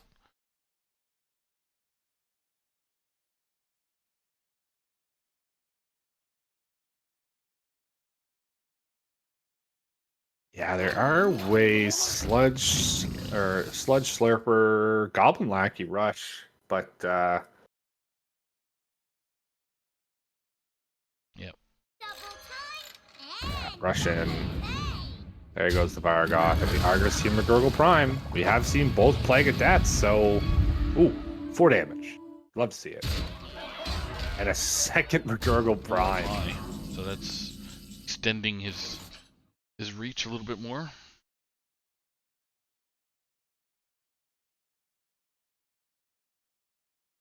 How many cards you got left in this deck? 11, so...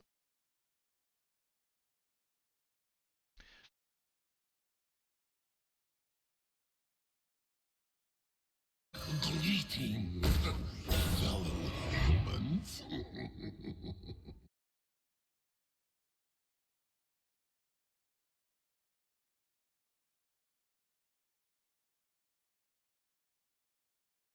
Man, I don't know how Zombie fights his way back into this one. I mean, he has stabilized a few times. There's the second Carnival Clowns.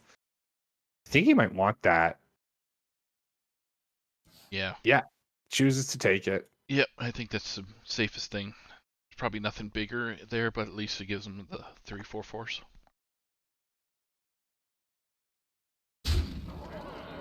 Gonna see what we can. Hopefully, we don't hit anything too massive. Oh, hits the 8/3. That's that's probably one of the best hits we could expect there. 14 damage on the side for Jimbo. 7, 6, 1. Ooh. And an eye for an Eye eye. for an eye. Exactly. Oh, Hysteria. Hysteria. Hysteria. So Hysteria could clear. So you could Acolyte into a Hysteria. You steal a 1/1. 3/3. Oh my goodness. Okay. Yeah. So I think he wanted to go for the 3/3 there to try and steal one of the gills or something. Yep. We'll see Lucia here rip out one of those brush. No, he doesn't have any mana. It's just disruption. Just more of a way to try and not die, but just lethal on board. Man, what a match. Jimbo a little bit scared there with what Res Priest was doing, but he survived. Ooh, man, that was... I mean, Rod had found a way. If he was going to come back and win that matchup, he made every opportunity he could have given himself. Oh, yeah. With that early Nas Dormu and that huge Silas turn. 100,000,000%. All right, well, we're going to see the Mage coming out for Rotted Zombie. Reno in hand, Telltale Highlander, and we are seeing the Warlock. Silas again for Jimbo, so that aggro. There's the theme. Yeah. More of the control style of Galacrond here. This is going to be interesting. Jimbo wants to go and get he wants to get Ticketus. That's his whole portion here. Where Zombie has a difficult way of closing this game out. Yep. And just for our viewers out there, we have Brushy Tuna's favorite Warlock. Yes. Why? Because he's loud AF. So he shouts everything. Yep. So these first couple turns are going to be pretty standard. Just kind of back and forth, controlling the board. Nothing too crazy. So we do see the Yashirash in hand for Jimbo. So, as would be assumed, he does have that Ticketus in there somewhere, and actually runs the Galakron package. So, not so the control variant; it's more the Galakron style as well. So, we're gonna see how he can do. I think this is pretty Warlock favored. If Priest. Wow, Mage can't find their stuff.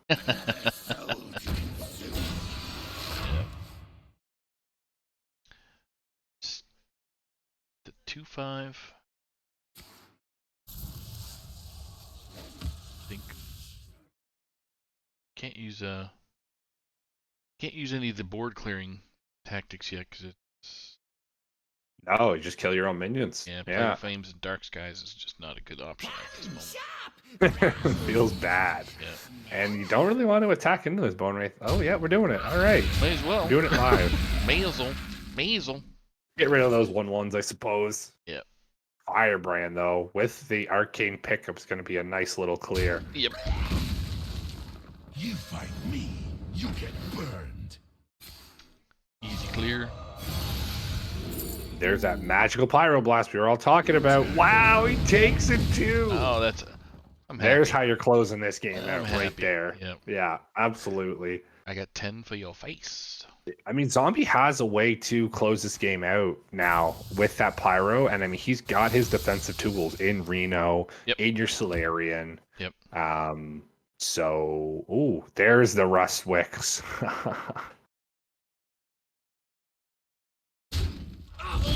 Gonna see the Dark Skies turn here. Pew pew his way through. Do you Harrison here? Because you know you're not getting any weapons. There you go. Yeah. Yeah, I mean, the only thing you might not Harrison is because the Galakron weapon, Right. but the chances you draw one card and you save yourself one hit, because typically they're swinging the first turn if he can even get there. Actually thinking of ripping this Galakron right now with the Kronk's pickup in hand. Sure. Yeah, why not? It's only 5 damage, and you're at 28. So You're gonna get a demon off the hand of it. Heal yourself for 5. The only, I guess, hesitation is Ticketus is then not. You really have to wait for a second combo piece before you can corrupt him. yeah, Ticketus being a 6 mana, right? So that'd be the only drawback. But what's the 10 mana? Oh, he's got the Yasharaj. Yeah. So that's kind of the one you don't want to play. Yeah. Envoy Rustwix comes down, and I think he's gonna actually, perfect. So that's just to play around a Devolving Missile or a Polymorph, anything crazy like that. We're gonna be able to deal with Jandis Barov off the top is extremely good for Rotted Zombie to get something kicking in this game. Wow. A 3/5 is not exactly the best, but No, yeah, I think that's what we're picking here. Yep. Yeah, we definitely want that 5/5 to survive. To, like I said, we're getting it. We want to put him to 10. Yep. Turn 27 into 10. Yeah. Well, he's helping yourself, and that prime, that reliquary prime, is not going to be nice. There we see a nice, clean Hysteria with an Armor Vendor coming right behind it. Oh my goodness, Zombie is loving the Elysiana, so that's gonna change this game up. So even the Ticketus might be able to burn some of these cards. I mean, procs 5 cards. If you hit the Asheraj, another 10. Oh gosh. Wow, that was wow. If you requested a low roll, I don't even think you could get. I mean, at least you discover. Yeah, I know. Dragon, but wow. Like, oh, cool. I got brothers, twins, Basil. It's Vassal, little Austin Powers there. Proper English. That's what they were speaking. Cascading Disaster picked up. I mean, I think he's big enough just slamming this Reliquary Prime, trying to juice the Cascading, but there's not too many other things you're going to remove in this matchup. You got your Caligos, and you've got a Solarian possibly on the side of Jimbo that you're worried about. So I think this is clean. That's fine. You can follow up a corrupted draw Yep. and gets another Shield Galakron. Did he go one face? Yeah, there we go. Oh yeah, got that in. Snuck that in. Oh, Escape wow. Mana Saber. Haven't seen that in a minute. I was just gonna say. But Little hot ooh, minute. he is. Yeah, I was gonna say. Medicine over the Solarium was giving me little heart palpitations. Gonna slam one of these. Yeah, he's gonna pull both. Yeah. Right wing. Nixie is not. There you go. Yeah, Right Bright wing Wing again? gives you. Oh, is your I think it's Explorer, Zerd. maybe? Yeah. Yeah, try again. Or the Twin Tyrant that gives you extra ability to some fools. Good choice there. Yeah, with the Evolving and Amazing Reno, you've got okay ways of dealing with the board.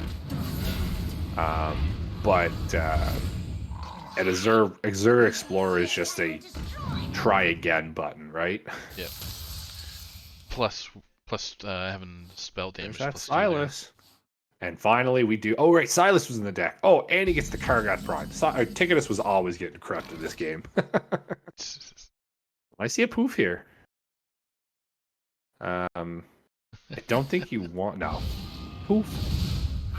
Evolving missiles to see where it lands. Shabam, shabam, shaboogie. Okay. Right wing.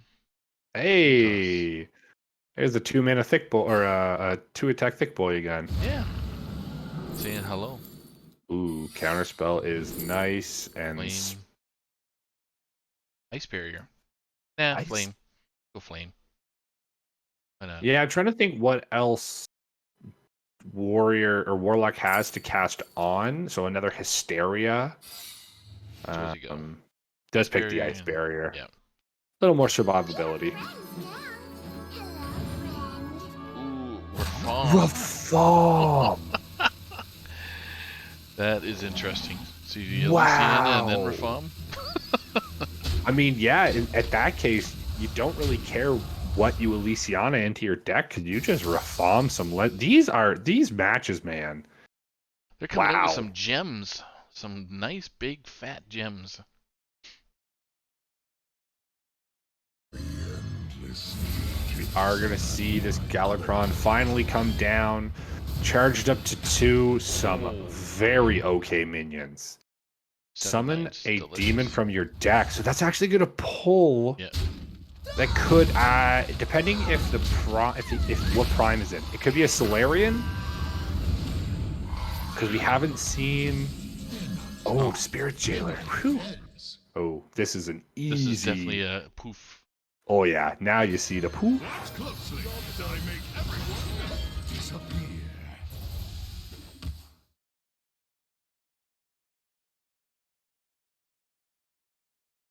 Yeah. Ticketus.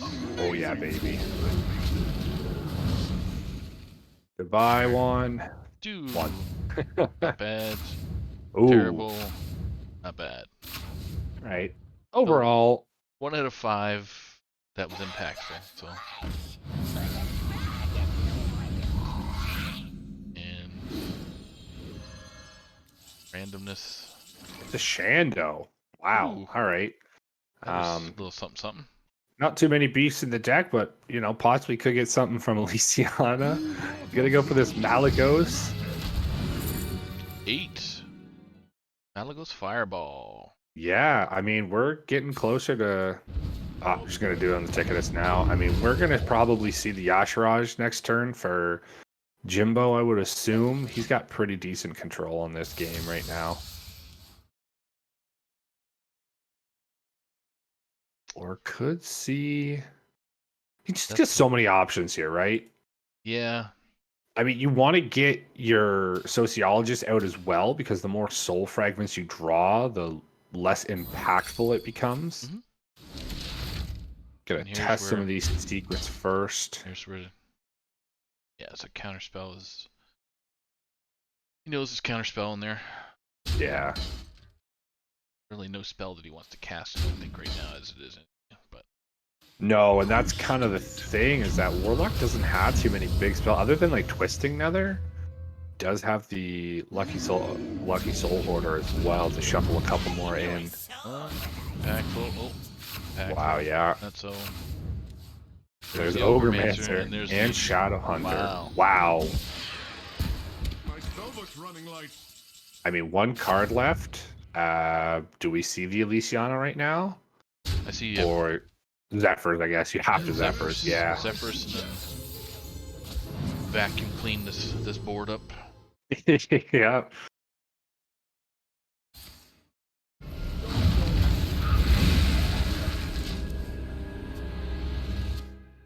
Jimbo with the big draws so far. And I Bring mean, out the yeah. there you go. you've Yeah. seen Poof, you've seen Zephyrs, you know that Reno's been burned. I just don't even see how he clears this normally. Other than some Solarian Prime nonsense. Nah. Oh, he burns his Caligos! Ouchie mum. Okay, so it's definitely This story deserves Louisiana time. Baron, Baron's Why not? fancy, but because you're gonna. I guess you do can't the get- farm. Ooh, there's bought Silas. the brand. There's a Silas of your own, but that's expensive. Takes it. Carpet. One, There's no way you'd take carpet. Armor vendor though. Yeah, armor vendor.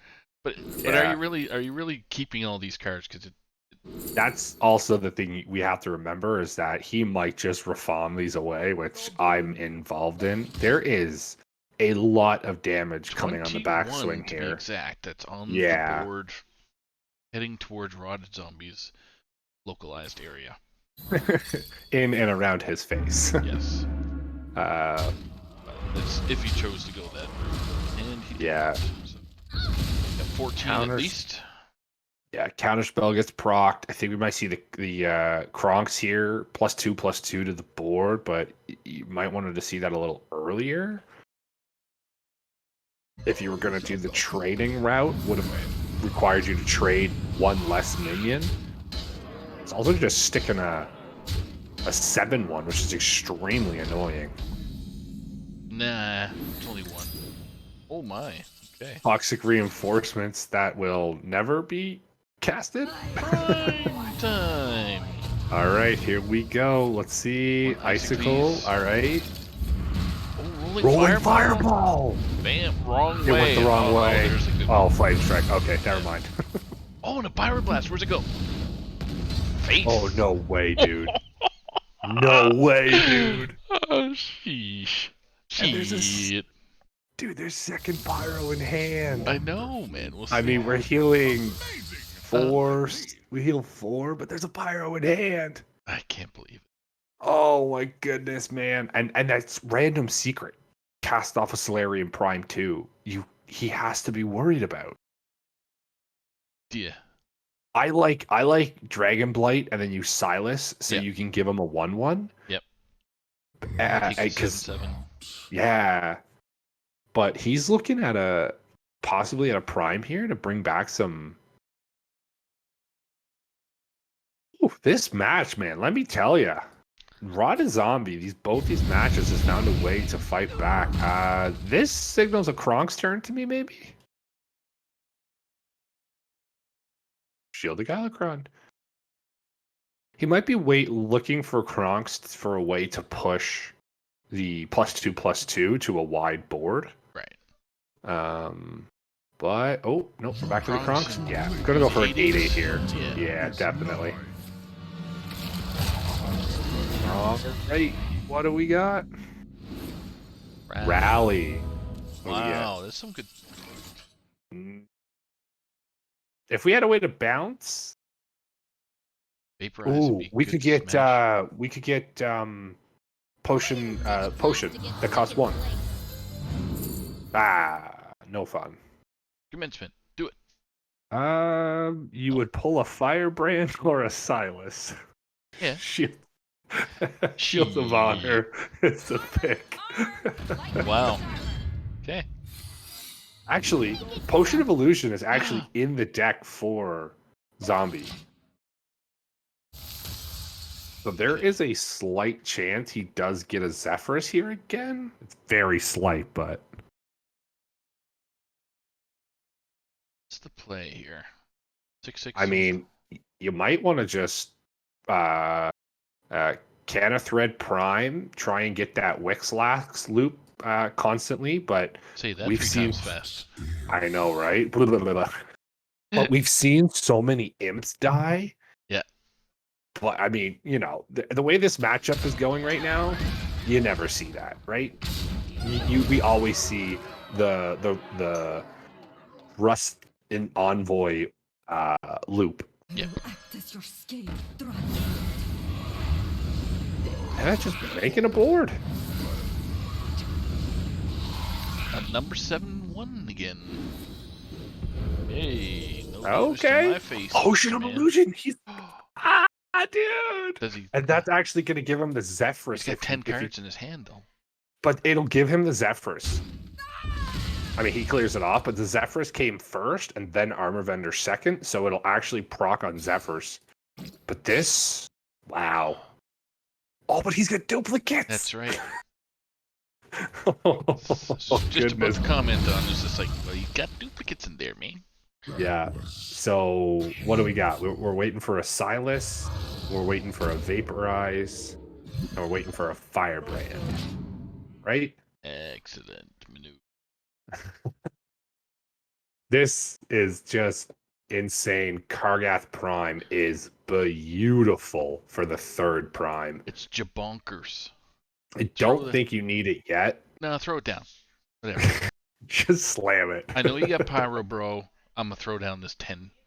Get myself some 10 armor.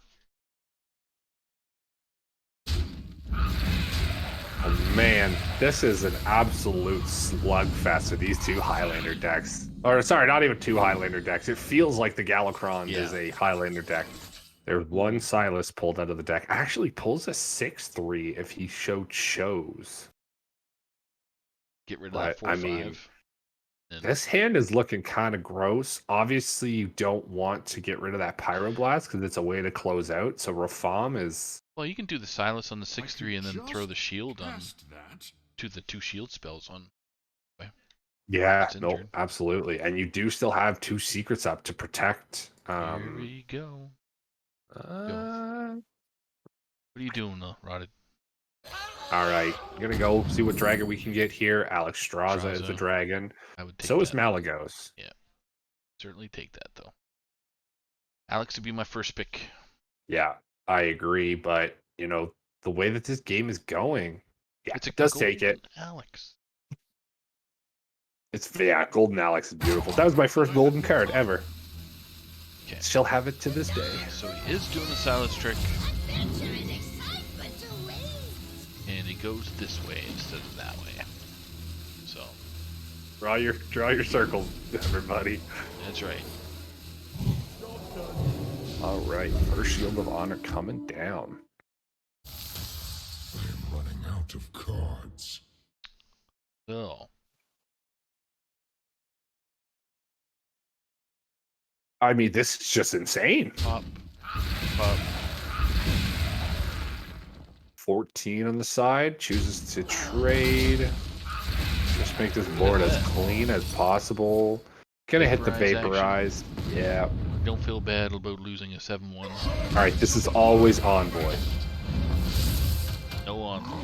Oh, what a Ticketus. Wow. Some demonic presence. Oh, no. Okay. night, Wow. night. Potion of Illusion could grab another Zephyrus.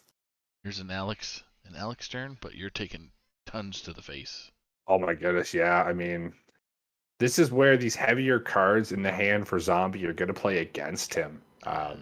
What would make us? I mean, we were hyped about the Rafam, but on the flip side, man, you're taking 18 damage on the flip if you just Alex here. Yeah, well, if you Alex is at 8/8, Ticketus has got to answer it. Yeah, I mean, if he's one off. So actually, he's more off now, so he's got 20. We're gonna see this Kargath come slamming down. I would assume. Nah. Plague of Flames. Like a Flames is the play. Just, yeah. If you want to play cards terribly, just do that. I mean, Silas can also just take an 8/8. True. There's no need for Jimbo to play any of these, Don't need a Kargath. 1/1, and Yeah. Adventure and excitement. that way. This way or that way. He would that like way. Tell me why. All right, I'll shut up now. nothing but Ticketus. Yeah.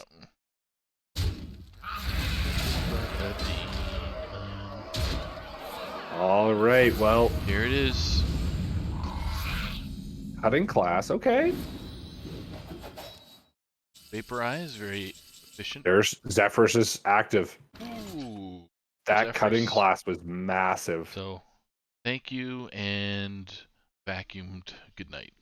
Yeah, it might give This is my suggestion. Flag of Death. Yeah. Oh Shadow no, of still Ruin. gives Ruin, Brawl, and actually. Brawl would be okay too, but That's what I'm thinking. But if something survives, you are not a happy camper. no, you're I guess Very you upset. could throw up your Vaporize after the fact. I could just cast that. sounds like Dollar Bill.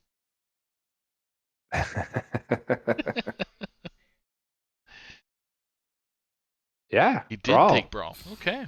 Very good. Gonna bounce the Zephyrs into hand, What's and here we go. What do you think survives? Wow. Ticketus. No, 1/1, right? Yeah. Oh, it does not feel good. You can't even throw the Vargoth down. Or not the Vargoth, Oh. the Prime down. Kargath Prime. You got nothing to hit. I think we're gonna see this answered by the Zephyrs. Can't take damage this My turn. goodness. Vaporize. Yeah, double firebrand vaporize. Can you do that? Double fire and Vaporize. I think you can't interact with this. You fight me, you get burned. Oh, he's gonna You double fight double me, for you 8. get burned. See where the 8 lands. Turn it up. And And Zephyrs. No. Actually gives him a heal. Wow, he's So, so 6/3. yeah. No heal for you. Kargath comes in. That's it. He's at a staff after this. Nah. He's got something in that fire over there.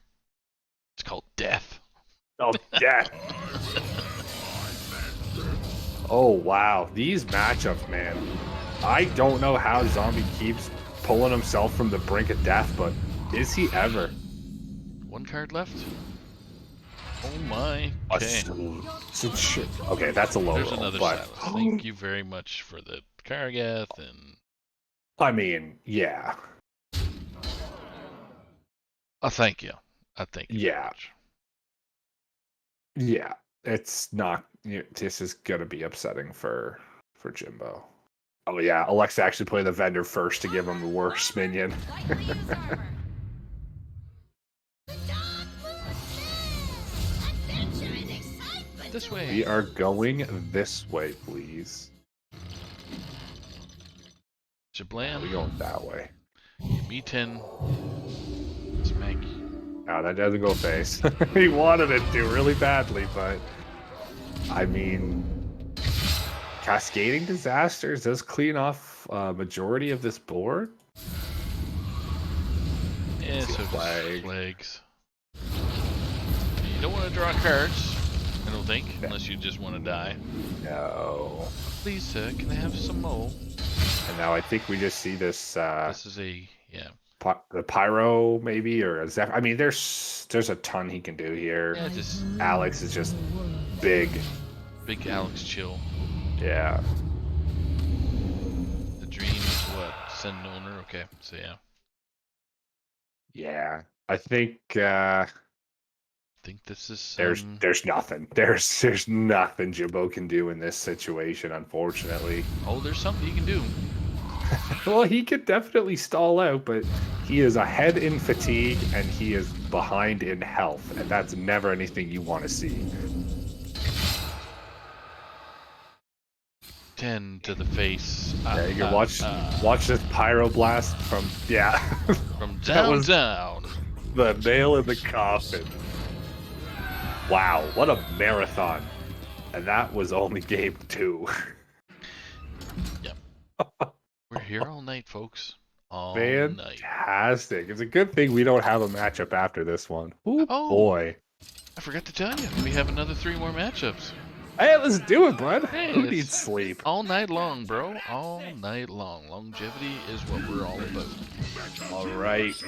Well, this might be a long one here as well. We're going to see Rotted Zombie coming out with that slight up curve Paladin versus Jimbo's Galakron Ticketus Warlock.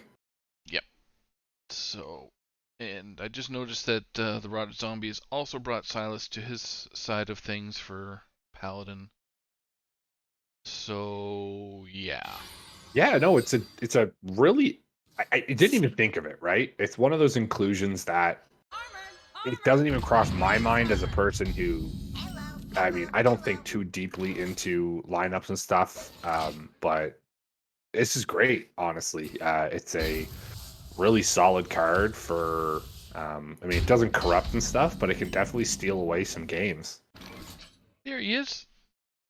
There's that Carnival clown. There he is, golden. Golden at that. He ain't messing around.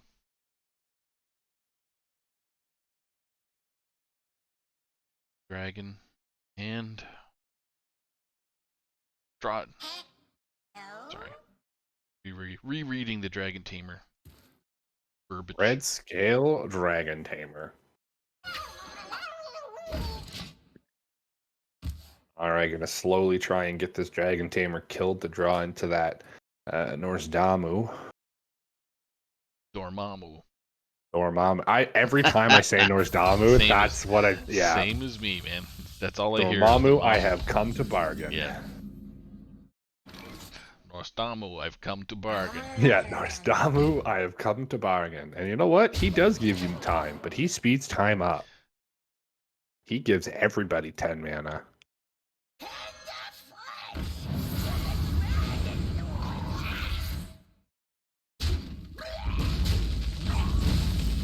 Slowly but surely. I mean, this is kind of what we saw last game. It seems like it's going to be another marathon unless Zombie can get this Dragon Tamer killed or just naturally draws. And Prize Vendor is a pretty good pickup for him there.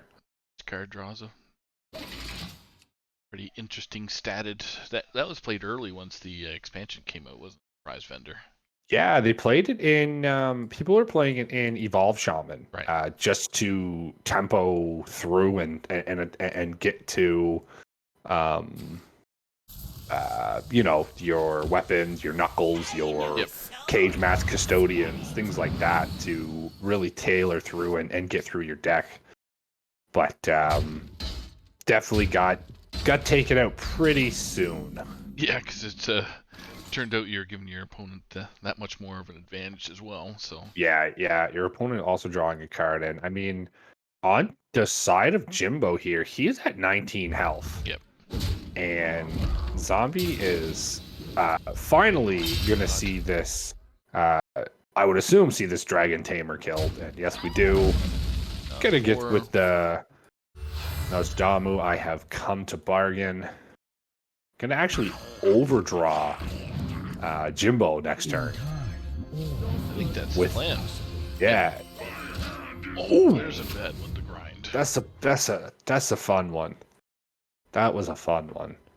All right, so Jimbo's got the initiative now with what he wants to do, and to be completely honest with you, Saku, there is not a lot of ways he can abuse this.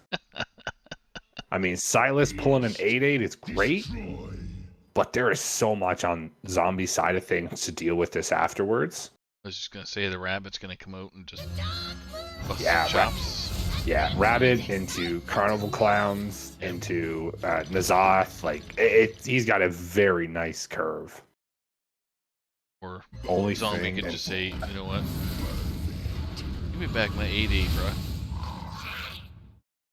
Yeah, it'd be very awkward to get there, but Alora picked up. Ooh, okay. Could actually just go for a tip the scales turn here, but Rabbit seems rabbit. viable. Yeah, rabbit corrupting the clowns. Yeah. 2/3 Clears smacking off. a demon. Nope, face it is. Okay. Oh yeah, it's the place. Sociologist picked up. Only summons 2. Gonna go for 4 here with this soul jailer. Rip it, my friend. Gain some space. Yep. Get This some is more. pressure. Yep. That there. One. The And dome. actually, this Carnival Clown turn, if Zombie Ghost chooses to play it, is answered just by a pillar. Yep. Sorry, not a pillar of flame, a plague of flame. I don't know why I keep saying pillar. Pillar of flames. That's what we'll call it. Pillars of flames. Because that's what happens. There's pillars of flames that just kind of punch our friendly clown, corrupted clown dude, and wow, that's tripping me out. All the balls are not flowing the same way. Just not clicking. Yeah, all the eyeballs are like There's it's mesmerizing. Don't stare at it too long, folks. Like an eclipse. it's like you will go blind. Yes. Yeah, wow, they are very mesmerizing indeed. It's almost like he's throwing them from portrait to portrait That's on some right. of them. Yeah. Yeah, for sure. Well, Jimbo, on the other hand, might be mesmerized by these juggled eyeballs because he's kind of thinking, do I just want a corrupting here? And I mean, he does choose so. Might go for a clear just via board. You can push a lot more face damage this way. Yeah. Especially having some of these one-attack minions to clean up the souls going into the 4. So can't complain there. I mean, I feel like it's the same. Actually, you didn't push any face damage. Yeah, but it was good enough to. Up to 5/5, you're 5/1, I suppose, which is pretty decent. Looks like we might see this tip the scales playing out. Both Crab Riders in hand. I was gonna say, you even get the underbelly. That'd be on there. That'd be pretty interesting to start developing that a little bit. See what you get out of it. Especially with the Crab Riders in hand. Murlocs do a good job at buffing themselves and other Murlocs, so Be the devil. yeah, gonna see a full board here. Both fishy flyers coming out, able to trade off into these bigger minions. And even a Crab Rider to follow it down, clear off maybe some of these smaller 1/1s. Yep. Bam. And goodbye, Sociologist. Bam.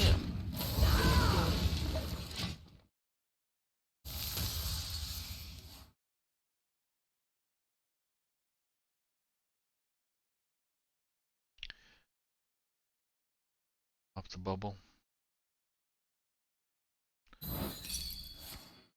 Finds out it's a noble sacrifice. Takes down that little imp. Gonna see a Hysteria. See if we can clear off, 2, maybe 3 minions here. Good hit. Ooh, unfortunate hit. That's probably the absolute worst Yep. outcome I was gonna say, Jimbo hey, could have expected. hey, bro, you missed the 3/3. It jumped right over. Yeah. Has to pull it. Yeah, oh man, that's pulls the trigger on the Dark Skies into a Veiled Worshipper. Not the worst, but could have been a lot better. Yeah. Cool. Yeah, ripping through these souls. And hey, we do finally see the Ticketus, but you know what? No real way to corrupt that, Saku. Oh, there's ways. It'll just be next game. Next game. I think we still have Galakron in the deck. So Kronks can pill that for us, but we're 2 turns away. Skyfin. Ooh, Skyfin. Yeah, so wow. Is he holding the dragon? No. Something anyway. No, unfortunately, yeah.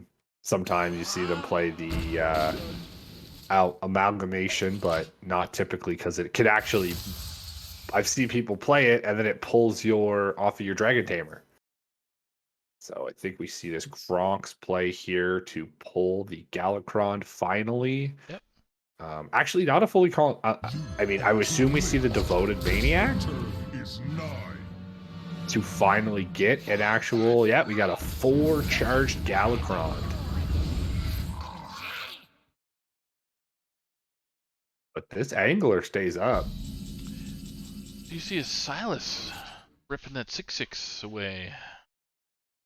I mean, you could, but you've got an angler and you've got brooms.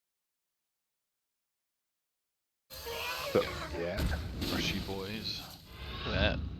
Oh. That is a perfect card for what's on board right now. Yeah. Look at that. Excellent planning. Way to go, Rider Zombie. Yeah, he knew. Yeah, he's like, I got this. Don't worry, guys. I got Paladin this. is all about. So.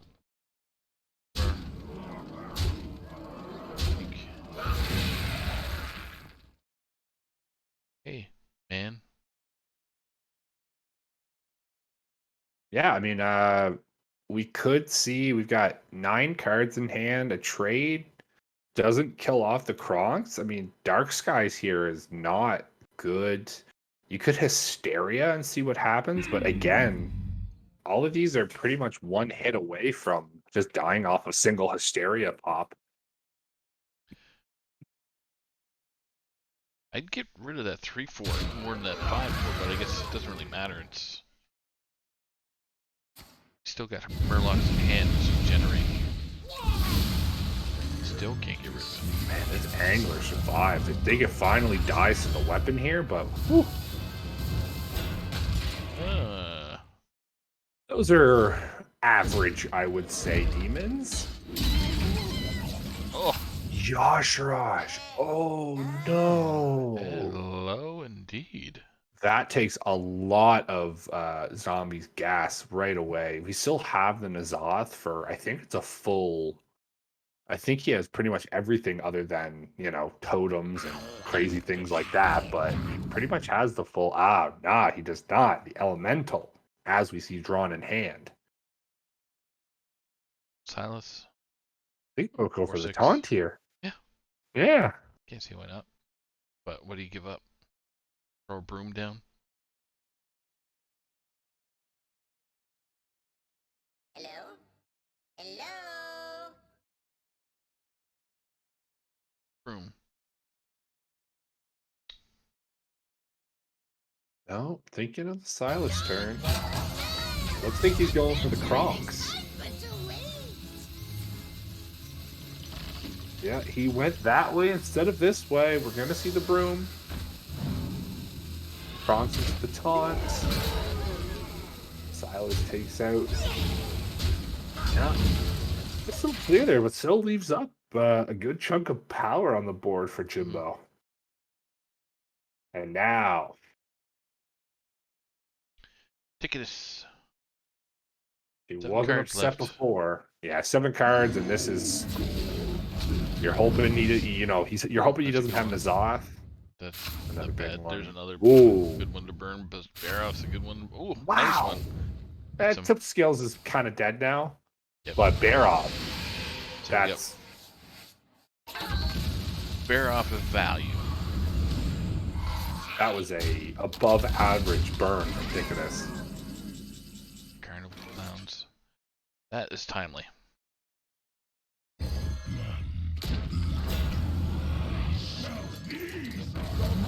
All right, we see the Colossus coming down with the Strongman pickup.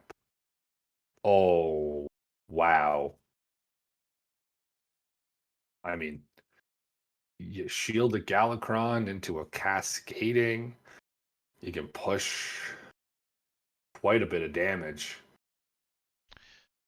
Push 5. 13 damage. I will act as your scale. Wants to get as many imps as possible.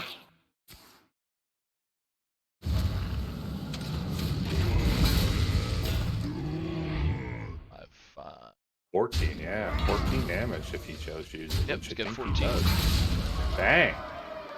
Just like that. We're gonna see the Nazoth, but honestly, man, this Nazoth coming down here, that rabbit coming out. it's just going to clear off a 5/4 with some 1/1s. Oh, doesn't even get the good elemental. Gets the backside of it without the death rattle.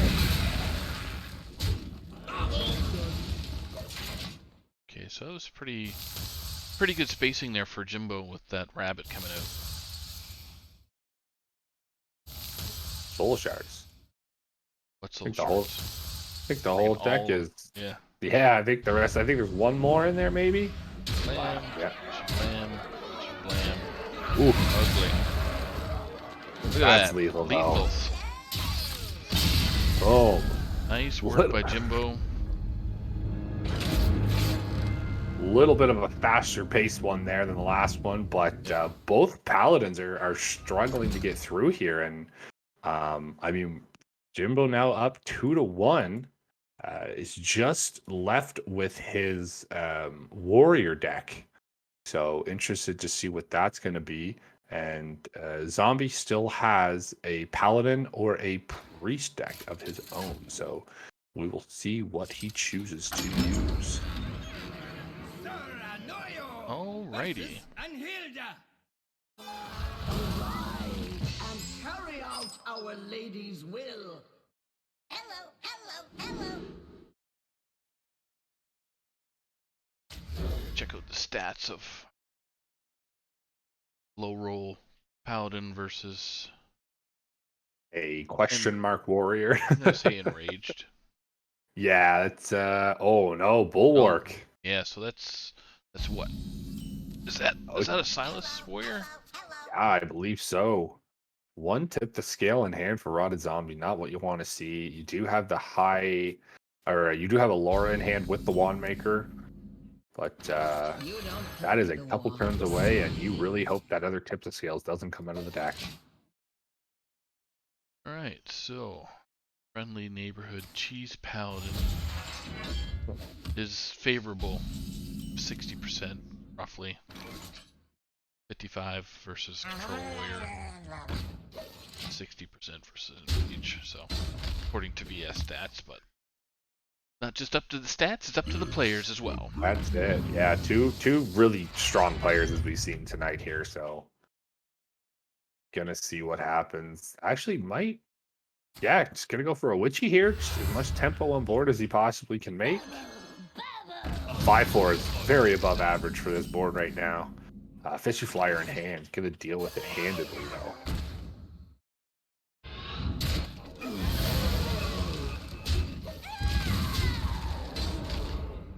Starting to chip away at some of that armor.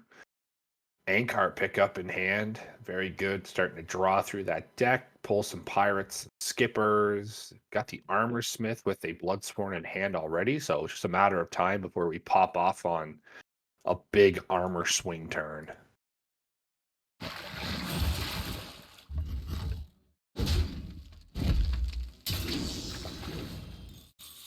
Ba-da-da-da. Right. This is assuming that Jimbo, I mean, we see the bulwark. It could just be straight up control warrior. Yep. We're obviously not too sure yet. Bulwark can sometimes lead you towards that, or Silas. I don't know how much you see it in Silas anymore. Probably still a good decent amount, honestly. All right, got a shoot lackey in hand.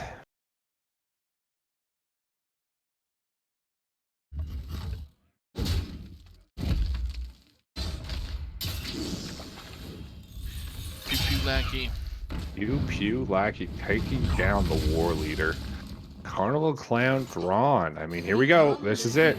Yep. He dodged it, and he's finally gonna get a tip the skills out, and there we see no war leader pulled actually for.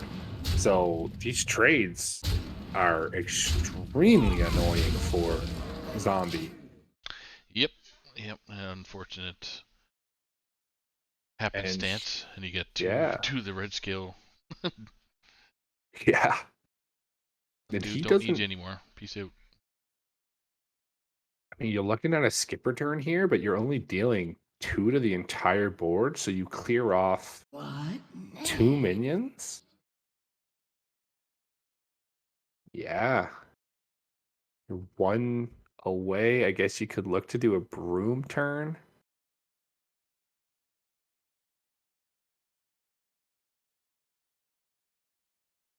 Hmm. worthy? It's a difficult decision because if you wait, you could clear off a little more, but you're always worried. You didn't see a war leader come out, so you might be scared he's going to slam it next turn and just absolutely annihilate you. Mhm. Time is fleeting.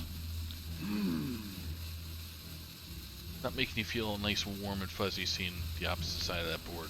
Deep No. power on it, so Yeah, it's a big sad face.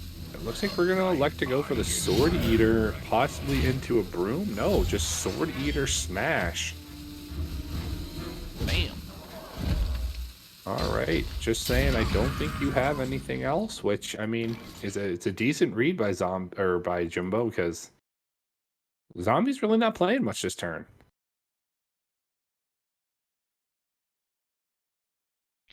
So, yeah, is there any? Yeah, I was gonna say it doesn't die anyway, so it's kind of like one body's against a brick wall. Yeah. No, yeah, and then Strongman for 7 is something you don't often see. Yeah. Now I think we have to go for a skipper turn. Yep. We do have the broomstick on the backswing here, or with whatever armor we do gain, we can shield slam this strongman down, which I think we might have to do. Yeah. So I think the shield slam is probably a better option. Yeah, but it's actually he's gonna shield slam. He's gonna reveal that never surrender, which is gonna deal with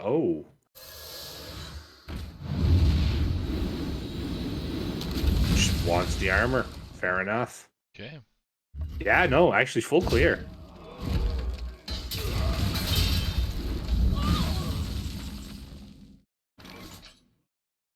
Broomsticks in hand too. I mean, we're looking at ETC. I'm almost tempted to throw that tip to scales, but most of your Murlocs are already destroyed last turn, so. Yeah, no, exactly. We've seen quite a few already played out, so.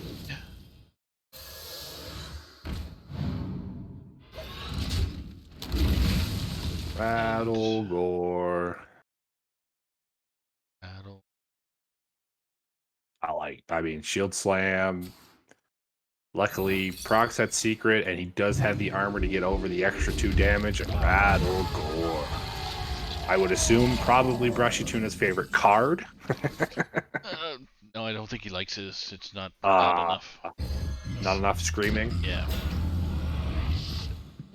Loss is coming down to corrupt those carnival clowns for another turn. Penflinger. So that is ETC Warrior. I mean, we could be seeing that ABC Warrior as well, right? Yeah. I mean, just in time being in chat right now, he can let us know if there's any shenanigans on there. So. I mean, Jimbo is Justin's teammate, so we could definitely be seeing an ABC Warrior. Got Justin the win, I think, a week or 2 ago with it. So, yeah, great pickup. The brawl there, obvious for the corrupted clowns that are probably going to bang down right now.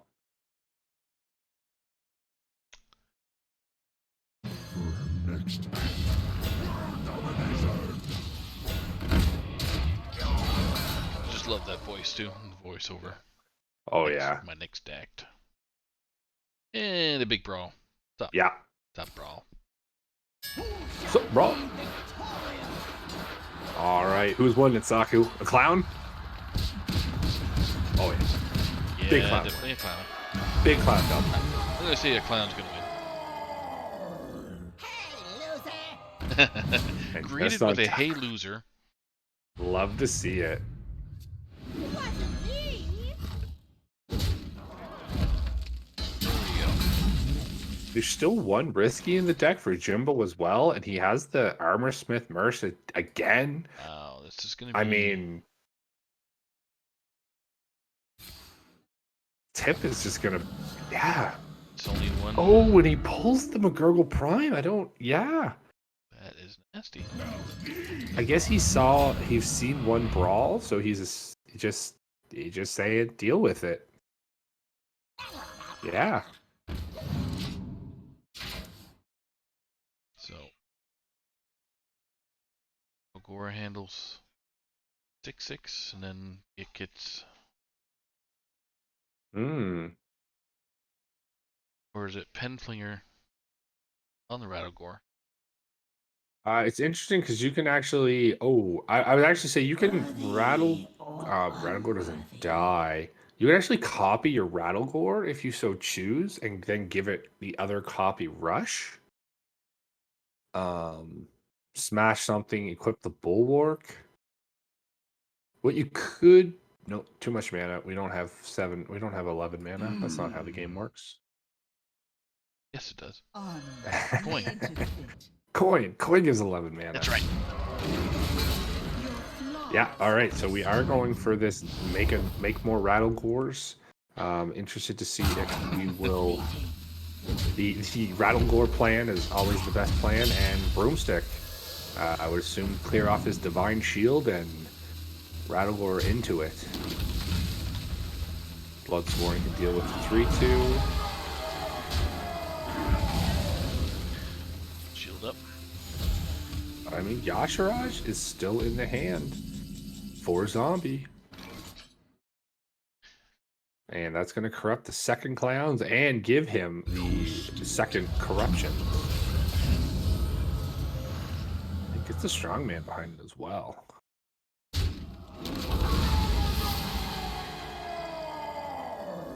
Wonder, yeah, if you're just going to go for a full board of Clowns or elect to get one Strongman in the mix. That's smart. Doesn't overextend into anything crazy, like in a second Brawl or a Barov of Jimbo's own.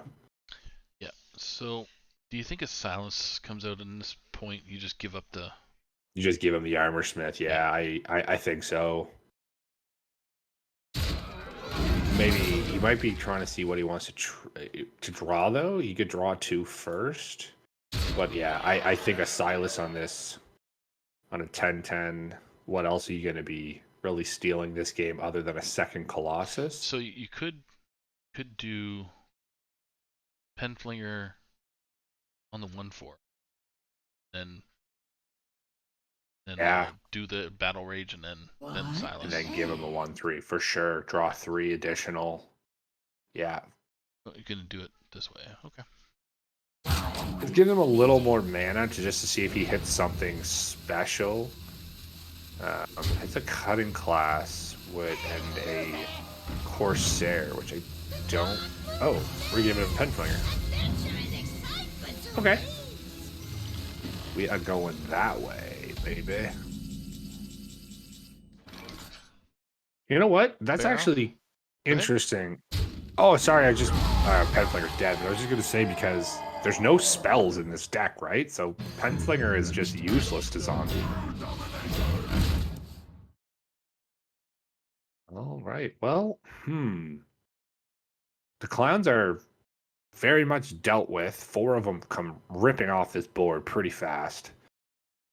And interested to see if we cutting class first to see what we could draw.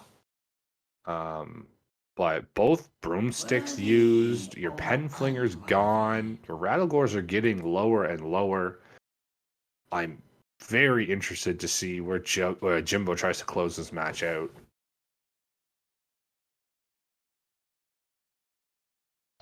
Yeah, big thinking here. There's no more weapons in the deck. I don't think. How many cards does he get left? 5. 5? Yeah, unless he... I mean, I would have assumed if there was anything left, maybe a Spectral Sight, the Spellburst one. And you definitely would have seen it there, because that would have full cleared this board. Yeah, so I don't think he's going to draw any more cards at this point. Yeah, their second Scrapyard. But I mean, you trade these off, and then you just get a full board of Clowns again.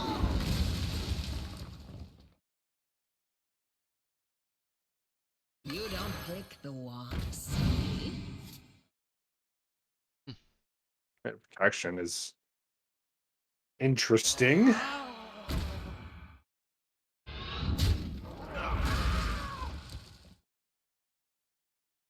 Hmm.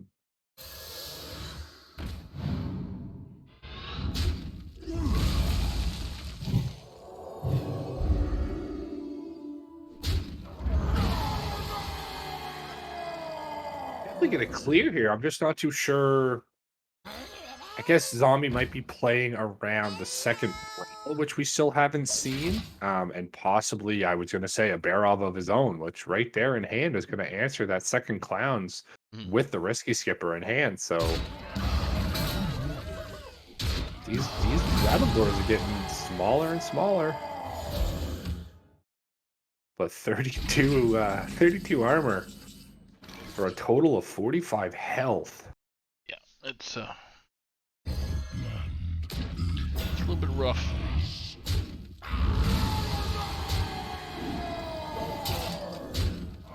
And this armor just not going to come off. Second cutting class, so I mean, So we got 3 cards left for Zombie and 3 cards left for Jimbo.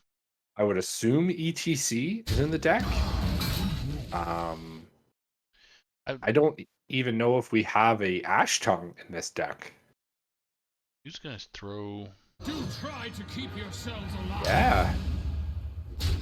And he might.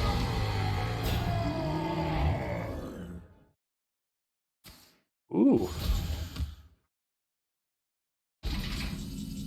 There's a Silas Darkmoon for Zombie, if he so chooses. But I mean, Nazoth is just too good here. No, he's choosing to go Silas and grab maybe one of Rattlegore. That's it.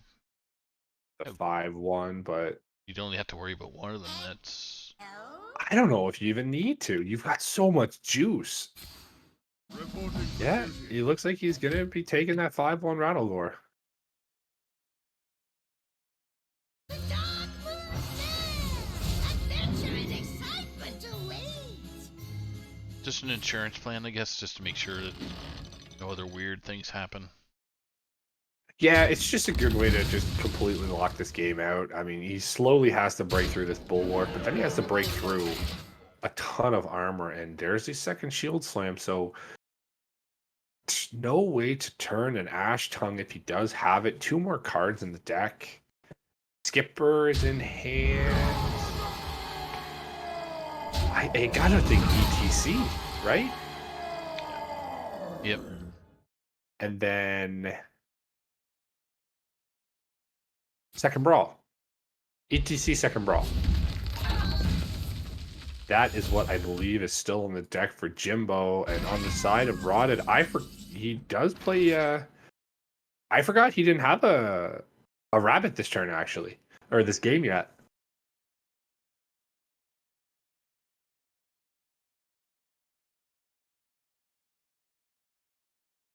So we'll see what Nazoth will bring back. Our Dragon, Murloc, and Elemental. Yep. Bulwark is finally torn off. Oh, it's a Blade Storm. So is a double Blade Storm still in the deck?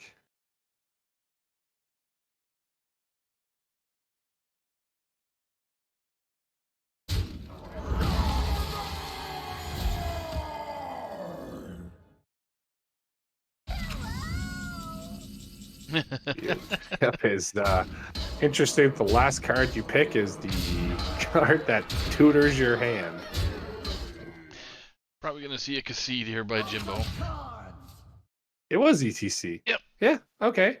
A, B, Yeah. C, E, T, C, 1, 2, 3, you and me. This is a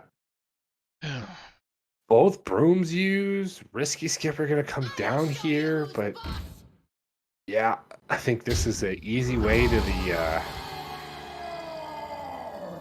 to bottom right city. Might be trying to kill off for a Blade Storm. 26 coming at your face. You're looking at 27. You're just gonna die to fatigue, unfortunately, my friend.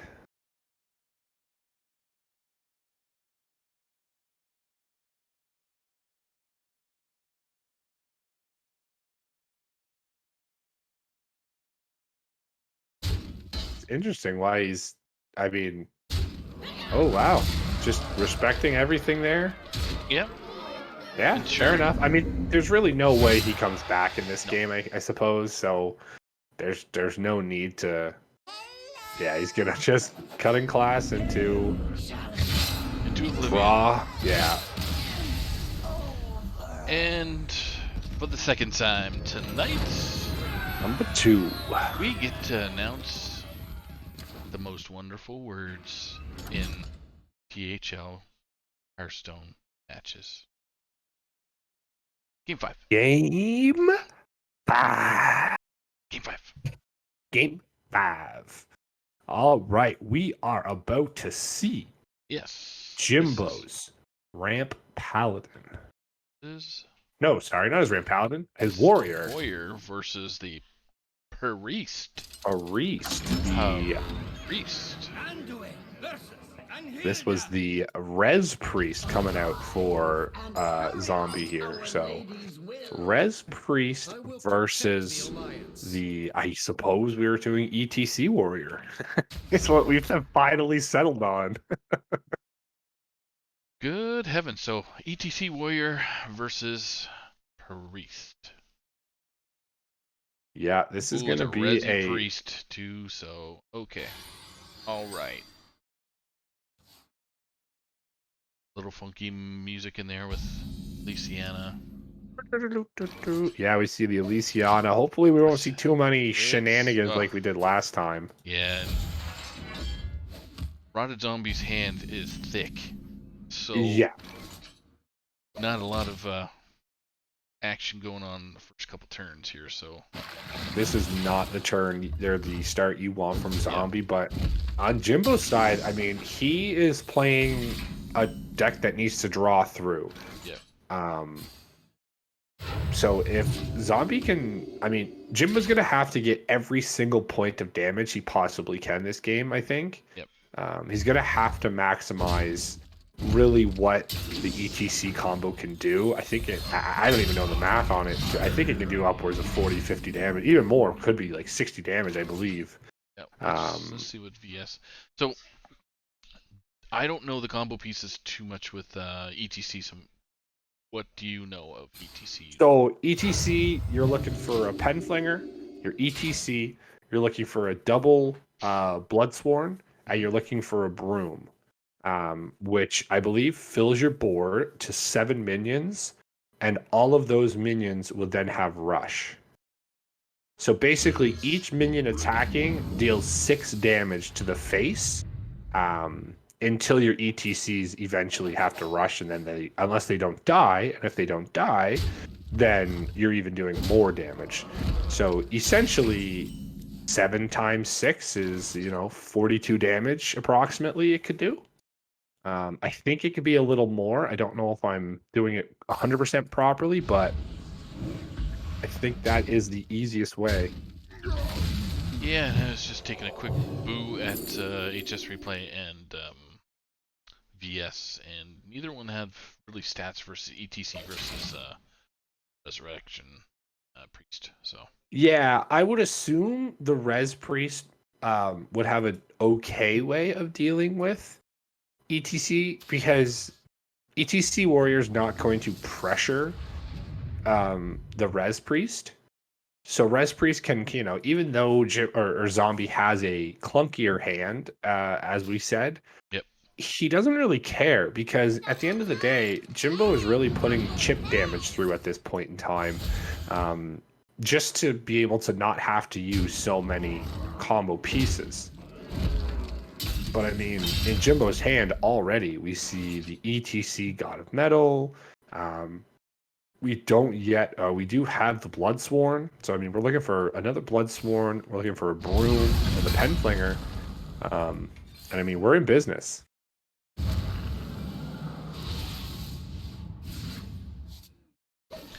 discounted Kartut. Toit. Yeah, and it's one of those things where if Priest can't overheal, it doesn't matter if you're at the full 30 and if Kartut's going to keep you up at that 30. Mm-hmm. I mean, this is where the Warrior's just getting chip damage after chip damage. Obviously, the Cartoot's going to come down here. We could see a Grave Ruin come following behind it, but I don't think he wants to play that hard into a Silas turn like he did last time. We saw so many Silases. Yeah. That is the tricky end of that stick. So Mm-hmm. All right. do I Well, fully commit that and sacrifice it, or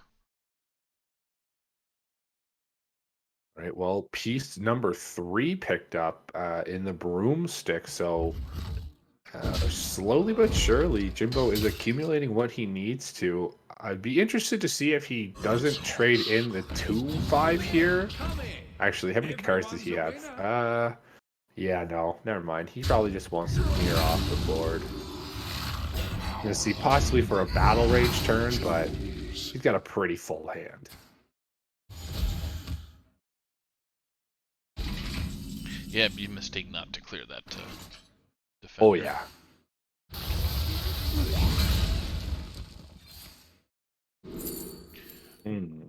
Insight is a nice. Insights. Yeah, we're on the same page with that one. Yeah, as soon as I saw insights, yep, grab. Thank you. Yeah, gonna be able to get through that deck a little quicker. Discounts on some of those bigger minions you're gonna put through. Corsair Cash picked up. Gonna draw the Bulwark out because we have seen every single card in Jimbo's deck, so we know what he has. But then Zombie knows what he has as well, right? So Zombie knows he really only has to respect one Brawl. He only has to respect one Bladestorm, one Barov, and then outside of that, there's not too many ways that Jimbo can clear a huge board by Zombie if he gets there.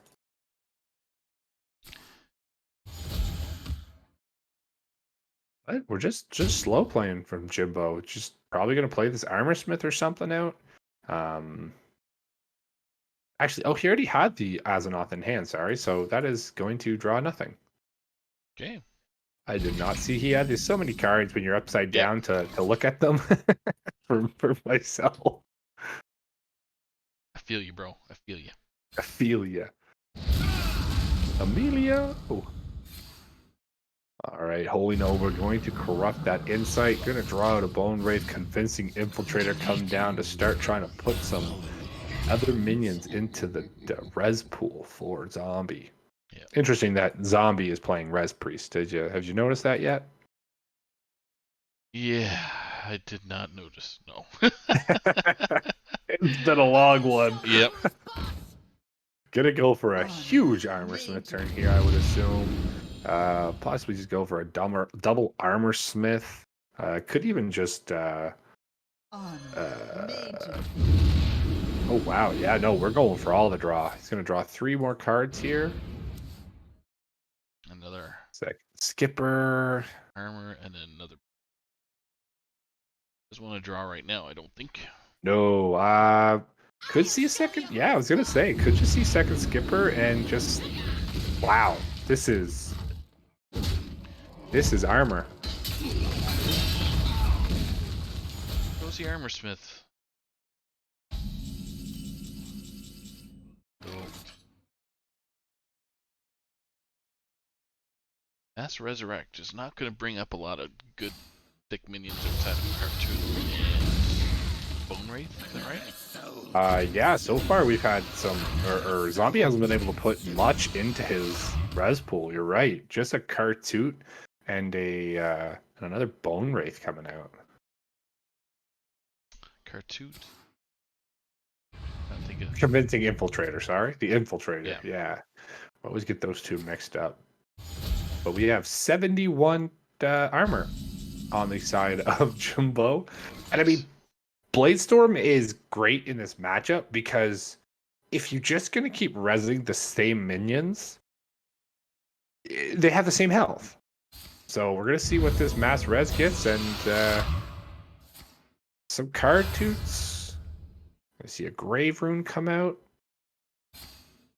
I mean, Jimbo is very close to his combo. Yep. He is 2 cards away. 2 cards? Let me see. Got to mouse over to make sure. Actually, I think he's just 1 card away. And he doesn't. He's got- He loves to see the board If I remember ETC correctly, he loves to see the board spread out, so he's got more. 100%. Yeah, absolutely. Yeah, you're bang on. He wants as much healthy things to run into as possible. I mean, cutting class here for 5, and he's fine with it. And I'm just plague is not good. Plaguing your own board does not make you feel good. no, exactly. I mean, Zombie's going to be able to rip off some armor on the flip side here, but I'm interested to see why Jimbo's actually playing these shield slams. I know it's, but I don't think you need to. Third Plague of Death. He's got 3 of a kind, so he's got. Yeah, I forgot to count how much damage, but there's 21 damage coming at face. No way. He did plague his own board. Wow. Okay. Very interesting. That's huge, right? I mean, that's literally what we were just alluding to, is that he plagued his own board just because he knows the way he's losing this is for ETC to rush in. And I guarantee you we're going to see, yes, second Plague of Death coming out here. Rattlegore, goodbye. Are we gonna go with the Sesame Street version of the ABC? I mean, he doesn't have it, right? The Plague of Death. One.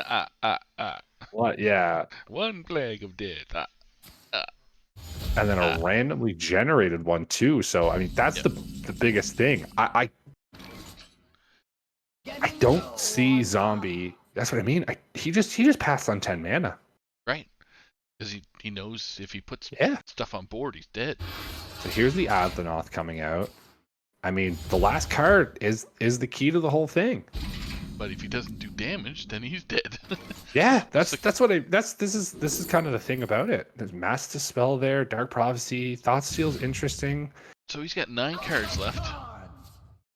So I mean, it's just gonna be Silas just to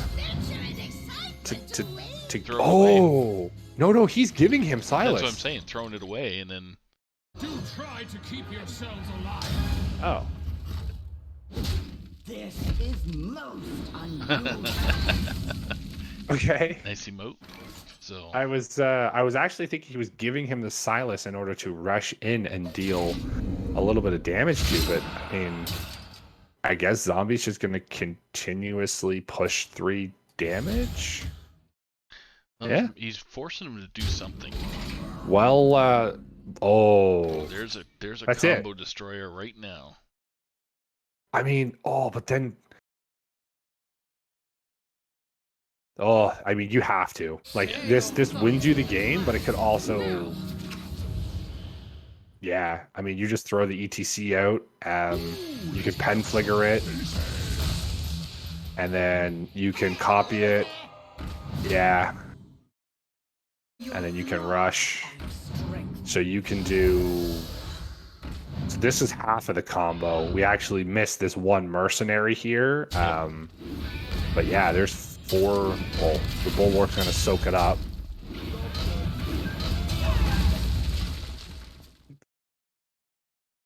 Vargoth.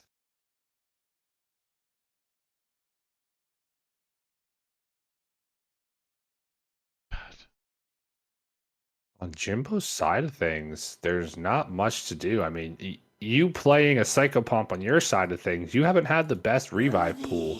Rattlegore, I guess, would be the ultimate, but really, if you miss Rattlegore... No, I think this is a good one here with Grave Ruin and Vargoth for sure. The issue is that you could actually Grave Ruin one of your opponent minions. Yeah. Not the worst thing, but all of these still have Rush. Now we have to remember. But not being able to copy the ETC anymore is fine.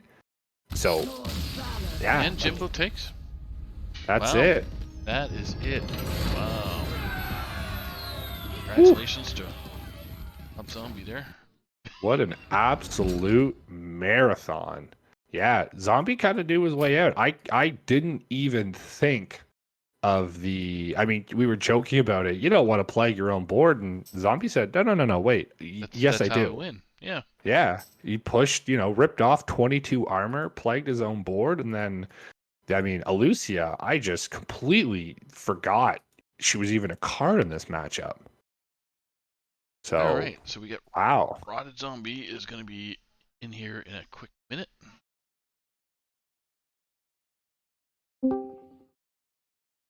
Good evening, sir. Hello, hello. How are you doing? Can you hear me okay? Absolutely. Check, check, Mike. Check. 100%. Hello, Congratulations on the hello. win tonight, man. Holy moly, thank you. That was mentally exhausting. Oh That my was goodness. so intense, and Jimbo did such a good job that it came right down to the wire. Yep.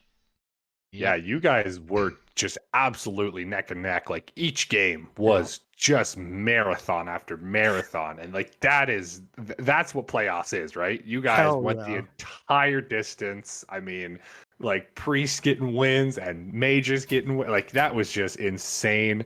Unfortunately, Jimbo got stuck and that Alicia just popped off for you right there. Yes.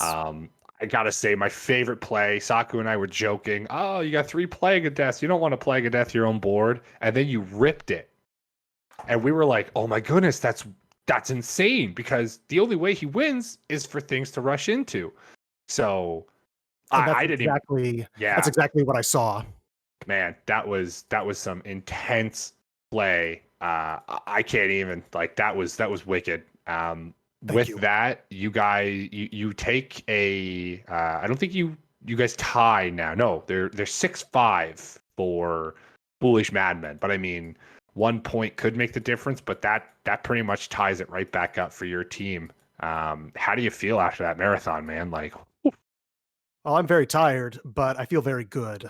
This was always going to be my job to keep the team in it, and I would like to hope that I did them proud. I'm gonna look to clean up a few little pieces of my play. I think we're judged best as players when we can slog and sort of still see the lines. And there are a couple places where it was a little sketchy, Mhm. but I'm really happy we got there in the end. And I just look forward to being on the other side now and cheering my boys on as we look to take it all the way.